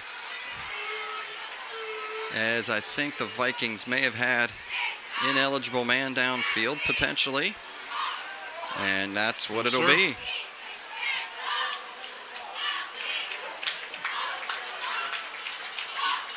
So that's going to march the Vikings back. Big break for the Hawks. Going to bring up.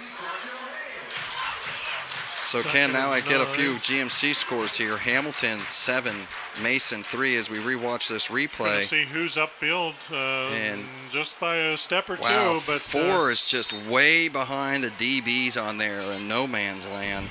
Yep, that negates the big play for Princeton. Sends them back. So 2nd and 9. And Hawks need to stop. 6:50 left and counting. And Coleraine 13, Oak Hills 45. Lakota West 43, Fairfield 14. So a little look around the GMC as the Vikings go back to the quick spot out on the flat to number 0. Yeah, they're really doing a good job of using Antonio Hunter here in the second half. Didn't use him a whole lot in the first half. Using him in the second half here.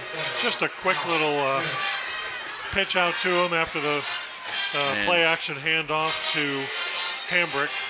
Picks up quite a few yards after that catch. So going to get the 5 back plus some and bring it to 3rd and short.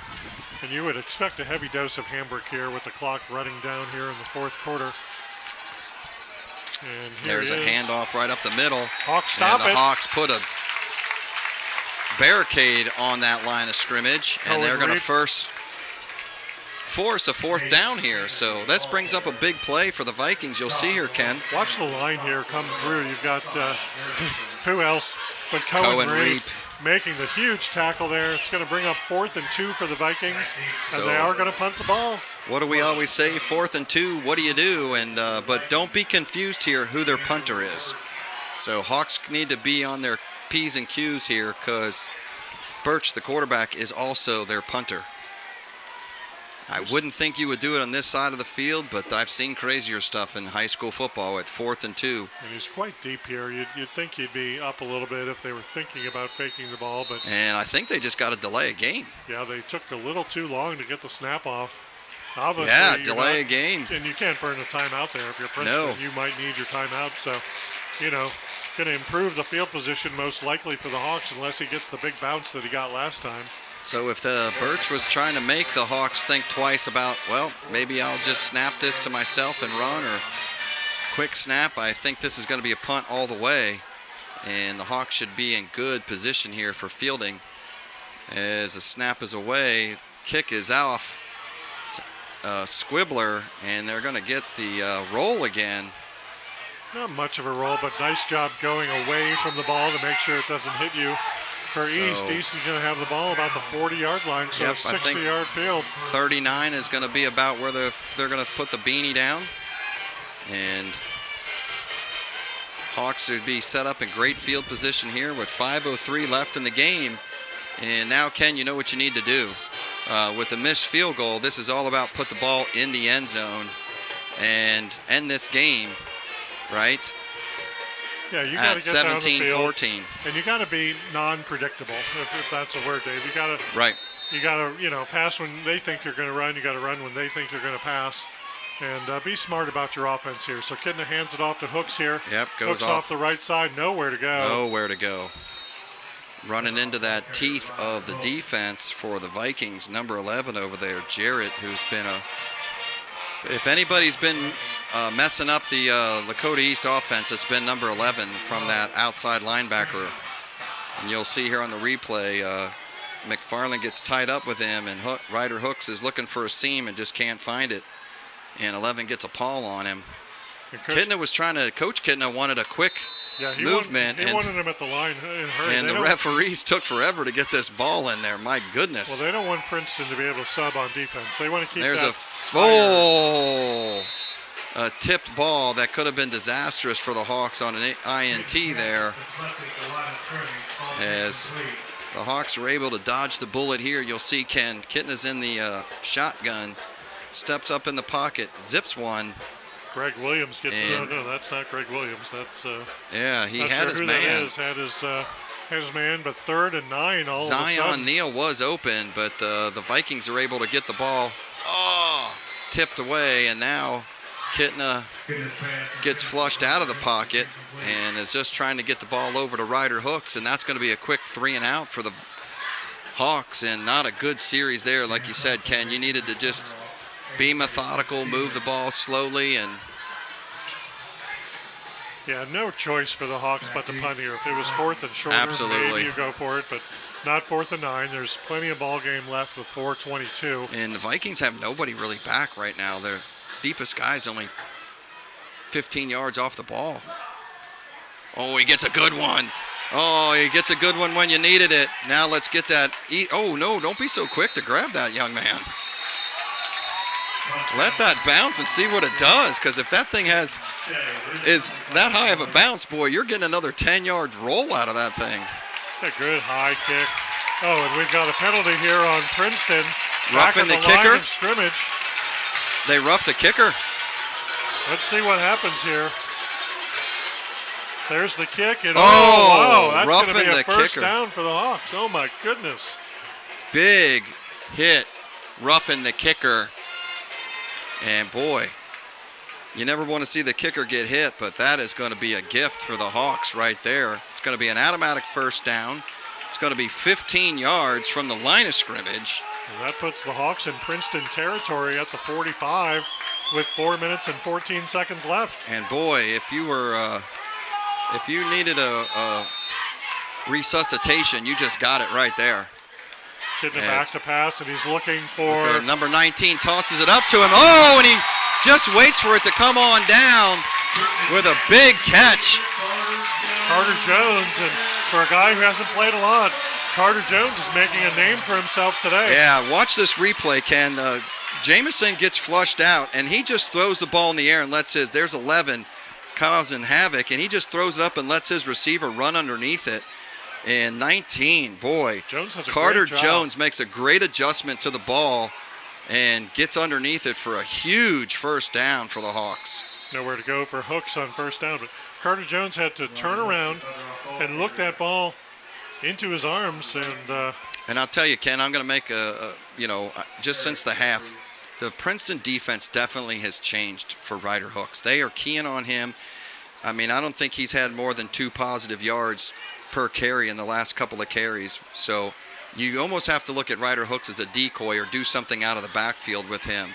Now you've got Kidna with an empty backfield with Hooks to the right. McFarland split wide. Now Hooks goes back to his left. Got trips left on the top side. And Kidna steps up. Oh, that's going to be too high. He had for Zion Neal wide open here on the flat looking for on his Neal. third check down. And a lot of scrambling around for Jamison. He can't get comfortable in the pocket here. He's constantly getting pressured by Princeton. They're sending the heat. Yeah, I think he really wanted to hit McFarland cutting across. So 2 quick plays and went no back yards. against the grain, yep. No yards on each, so 3rd and 10. And a field goal doesn't help you here, so and I don't think they're in field goal range. So it's just definitely 4-down territory, and Hawks need to get at least half of it right here on this 3rd down. Good as protection it's by going the deep Hawks. into the corner to Zion, and that's going to be a touchdown, Hawks. Zion Neal pulls it And in. the lights go crazy. Wow, what a pass by Kidna. What a catch by Neal. Right in the back corner of the end zone. Once the lights come back on, we'll see that again. And what a haul in by, was that I thought it was Zion Neal, number 1. Williams? We'll see it on the replay here. They both went to that. One went to the That was front Williams. pylon, and the other one went to the back pylon. Derek Williams. Kidna put some air under that, just like he did to Jones, and lets his wide receivers run up underneath that, beating the Viking defense as we get a critical PAT here.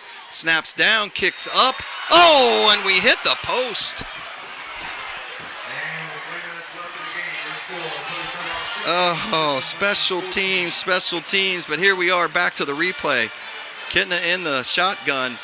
This is a set play, Ken, and he's going deep to that back pylon. And that is Zion Neal all the way, number 1, hauling it in. And I think number 2 is there on the front pylon. I think we're going to see this coming live right at you. Yeah. Just take a look at this sitting in your living room. And if you can't catch it, Zion Neal says I can, and hauls it in for a tutty.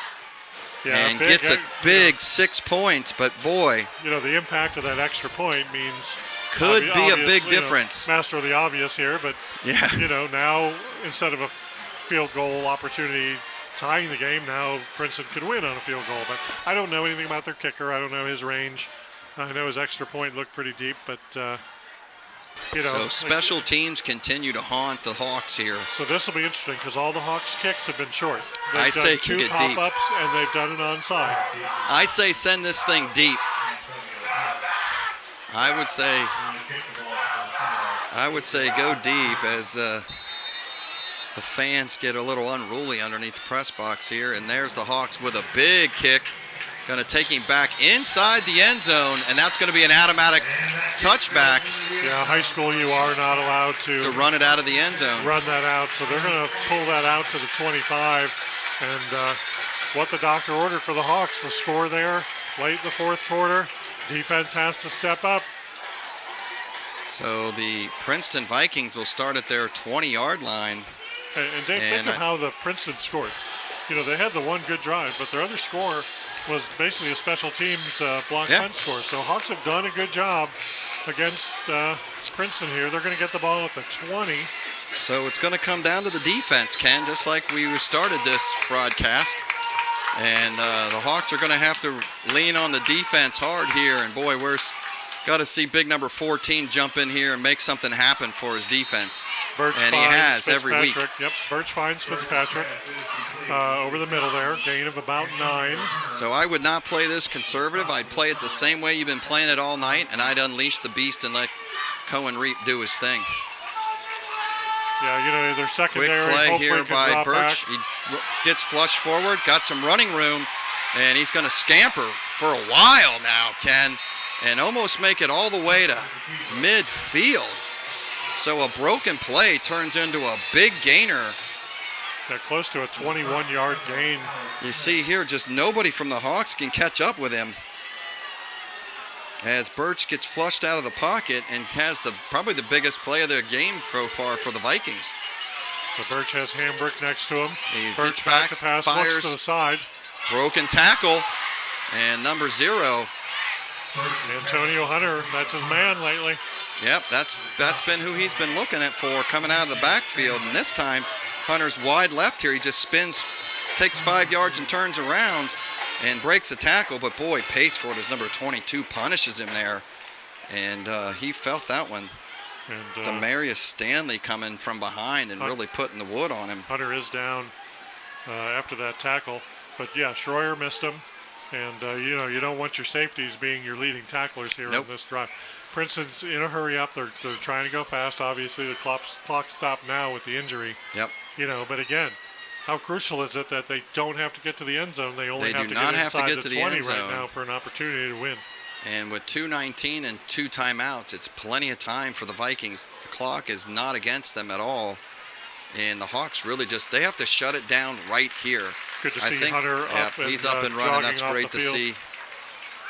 Never want to see any of these kids get hurt out here on Friday Night Lights. So Vikings sitting right now at about the 37-yard line, and this is where the Hawks really just have to say no more. They got to shut it down right here. Yeah, I don't know if they were in more of a prevent defense, but I'm afraid they were. Definitely gave some cushion there for the last 2 plays. I would unleash the beasts and let it get in there and put the pressure on. And, boy, a big sack here would force them to use a timeout and would be a loss of big yardage here as he goes deep to 23, who's just scored the touchdown, right? Holding. And that's going to cost them some yardage as number 8 gets in there for the Hawks. I think that's Esiason Harrington with the deep penetration and draws the holding on the tight end for the Vikings, number 80. Looks like Connor Cruz, number 9, was in on the tackle too, but that's another running back that hasn't gotten much action for Princeton. That's Andrew Wells, the safety. He's the one who they brought Scored in the for touchdown, the touchdown earlier. And, 8 does a good job of that's not even a question, Coach. Send them back. Who cares if they get another down? Take that 10 yards. So minute 56 left in the game. 1st and 20. Almost back to midfield. That's going to be about the 48 and a half yard line, it looks like. And Princeton going deep in their playbook as everybody looks at their wristband right here. I don't know if you noticed that, Ken, but every single player, wide receiver, quarterback, all looked at the wristband. So this is something that they saw on tape, and that ain't going anywhere. As big number 22, and who else is in on that? Number 20. Demetrius Stanley with a big sack of the game. Stanley.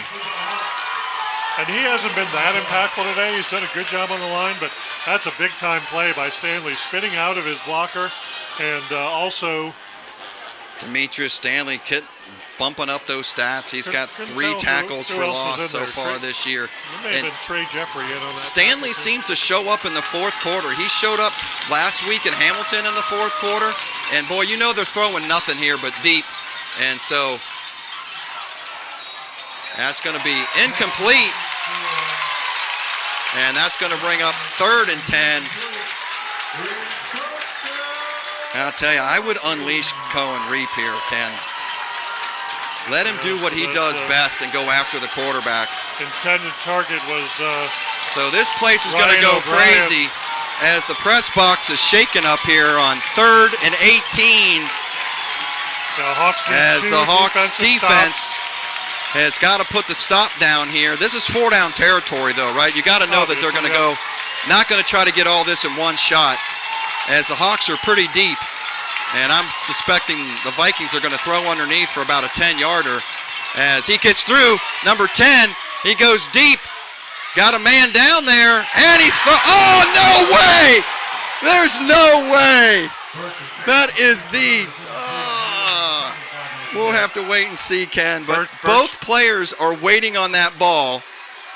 Both are turned around. And they just got tangled together. So there's Hunter there. Defense is right there, and they got tangled together. Defense has just as much right to that ball as the offense. It's going to be a 15-yard penalty from the spot. So it's still going to bring up 4th and 3, down. Dave. I don't know. Just like the Hawks had. Don't know if this crowd realizes that, but it's still 4th and 3. So look at this. I mean, ooh. I don't know how you can play that any better. Yeah, good defense by Zylan Jones-Anderson. But here we go, 3rd and 3. 3rd and 3. My apologies. So he's going to throw the ball all day long. Let Cohen Reap get in there underneath. Cohen Reap misses a tackle. There's another missed tackle. And the Vikings are going to get a 1st down out of that. They're going to get the 3 yards. as the Hawks had a chance to hit him behind the line of scrimmage and hold him up and force a 4th down. There's Landon Myrie with the catch again. Big-time catches for Myrie. Yeah, that's their big But, tight yeah, end. Reap, You'll see right here. Boy, Reap just comes off a block, and if he can wrap him up right there, he's going to be short of the 1st down and bring up 4th down. He had a chance. Cruz had a chance. So now it's 1st and 10 on the 26-yard line. Breach pump fakes. He's got his man deep. Oh, and it hits the defender in the helmet. Alex Smith in the right position at the right time. So 31 seconds left in this ball game. Birch throws a good ball downfield for Myrie. Birch pump fakes here and draws the defense, and number 9 somehow gets behind the defense, and fortunately for number 3, no contact made. Alex Just in the right Smith, spot. that was a little underthrown and hits him in the back of the nugget. So we've got reset here. Hawks up 2. 31 seconds left. Princeton 2nd and 10. And they got 2 timeouts. So I got a feeling Princeton's going to run the ball here, and they fake it, and we got a flag. Nope, timeout. Hawks. Lakota East. Boy, that was a bad timeout. Boy, 15 went flying through there. What a series of events here, Dave. What a game on a Friday night here at the Hawks Nest. Back and forth, couple lead changes here in the 4th quarter. Hawks currently with the lead. 28 seconds left. Boy, I think if the Hawks don't call timeout there, Ken, they're going to get a sack. They had the blitz dialed up, and Schroyer shot through there before anybody could touch him. Let's hear it for the Hawks band. Yep, the band's got this place rocking. Stands are rocking. And 28 14 seconds to left here, 16. 2-point game because of the missed extra point. And of course, 7 of those 14, the Hawks spotted them on the blocked punt freebie. From this position, it'd be a 43-yard field goal attempt if it came down to that. Princeton with 2 timeouts left. Hawks with 2 timeouts left. I'm shocked that Princeton's been going as deep as they have. Yeah. I think they have some over-the-middle opportunities, but Hawks defense trying to make a Birch stop is and in win the a game at home. shotgun. He's got his key running back Heinrich right next to him. And again, boy, I'd send the house. I'd send Schroyer. I'd send Reap. I wouldn't let him breathe. What do we got here? Oh, they're resetting the clock to 31, I'm sure, which is what it was at prior to the timeout. So we have a meeting of the minds here. Everybody looking at their books. What time did you have when he called timeout? I had 31 seconds, Dave. So not resetting anything. They may start at 2-3 seconds. And then I don't know. the clock. So after the meeting of the minds, they get reset. Birch goes back. He fakes it. He's going to keep it. And he's a runner. And he goes down the sidelines, gets a couple. And he's going to pick up the 1st down and get out of bounds and stop the clock. Inside of the 20-yard line now, Ken, and they've got guaranteed field goal range, which is not a bad idea. Birch thought about going up the middle, and then he cut it to the outside. That's why I say bring the house, man. You bring the house, that shuts that down. They're at the 14-yard line now, so they are within field goal range. Absolutely. That's why I don't think the Hawks had a choice there but to blitz and pressure him if he tries to throw. And if he doesn't throw, I think you drop him for a loss right there. You had 2 missed field goals. You had a block punt and a missed extra point. Yeah, special teams. But your defense has a chance to win the game for you here. Yep, they're surprised that they're even throwing the ball here as Birch goes back, tosses it up, throws it complete, and he's going to find his man, number 3, Heinrich. That was Hamburg coming out of the backfield. And he's going to be inside the 5-yard line here, Ken. 14 seconds left on the clock. Princeton still with 2 timeouts, 3rd and goal. Oh, that's number 9. That's his boy. Oh, yep, that's Myrie. Myrie, his number 1 favored receiver. And I'm surprised Vikings are throwing the ball here. The clock's to their favor. They've got 2 timeouts. They're within field goal range. I really thought they'd run the ball 2 times. Can't imagine they're going to throw again. So being now inside the 3. the Vikings call timeout, interestingly, after the first down. You got to make sure nobody can make a mistake here. So this game isn't over yet. I've seen crazier things happen. Vikings would love to get this in the end zone and just put an exclamation point on it, make it not an issue, but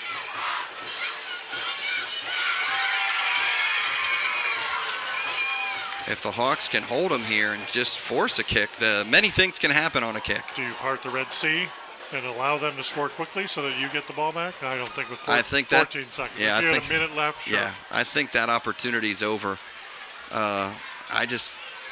A little bit of that prevent just is not helping, and I would have sent those linebackers because you needed to drop for a loss and get field position to get them out of field goal range.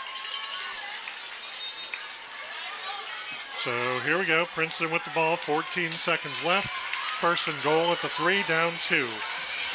So I got a feeling this ball is probably not leaving Birch's hands. Well, they have number 23 in the backfield, Andrew Wells, that's their touchdown specialist. Yeah. Their version of the fridge. Birch is back there. He hands it to him again, and the Hawks tie him up heavy. And I think Princeton's going to have to call timeout here just to get their field goal unit on the field.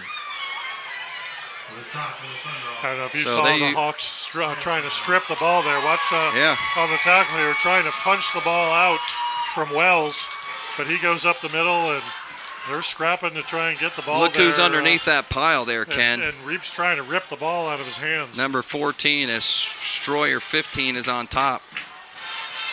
Big hit and stop by Cohen Reap. Princeton, and now what do you do? 7 seconds.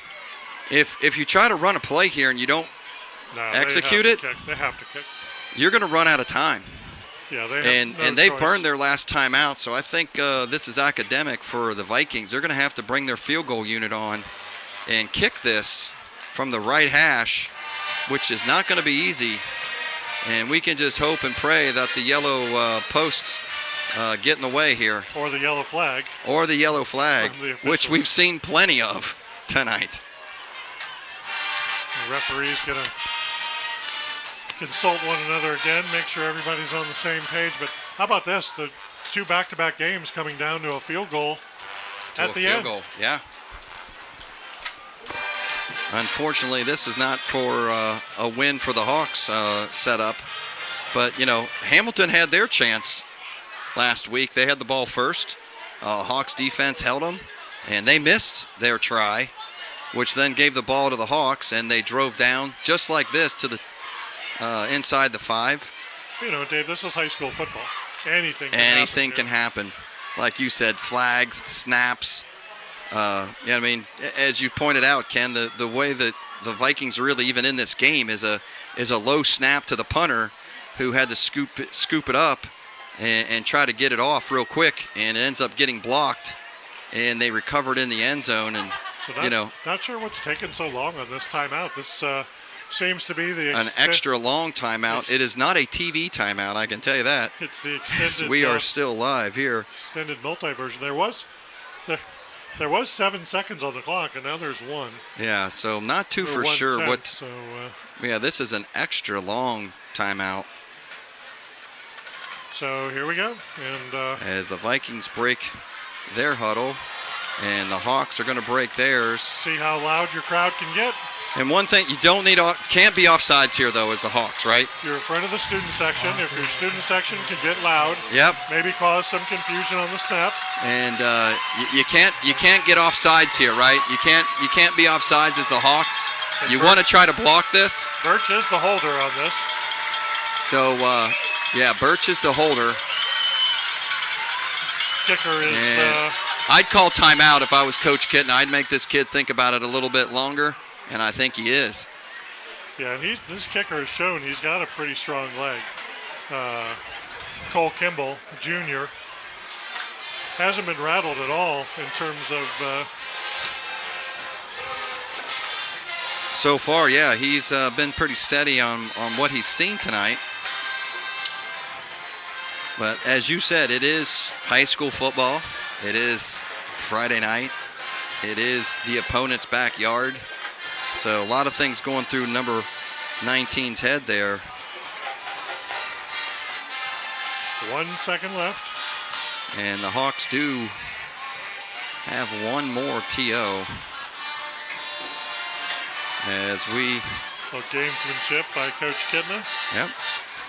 He is on Can't take them with you, so you might as well use them. This is set up on the right hash, so a little bit of an angle at play, but no more than an extra point.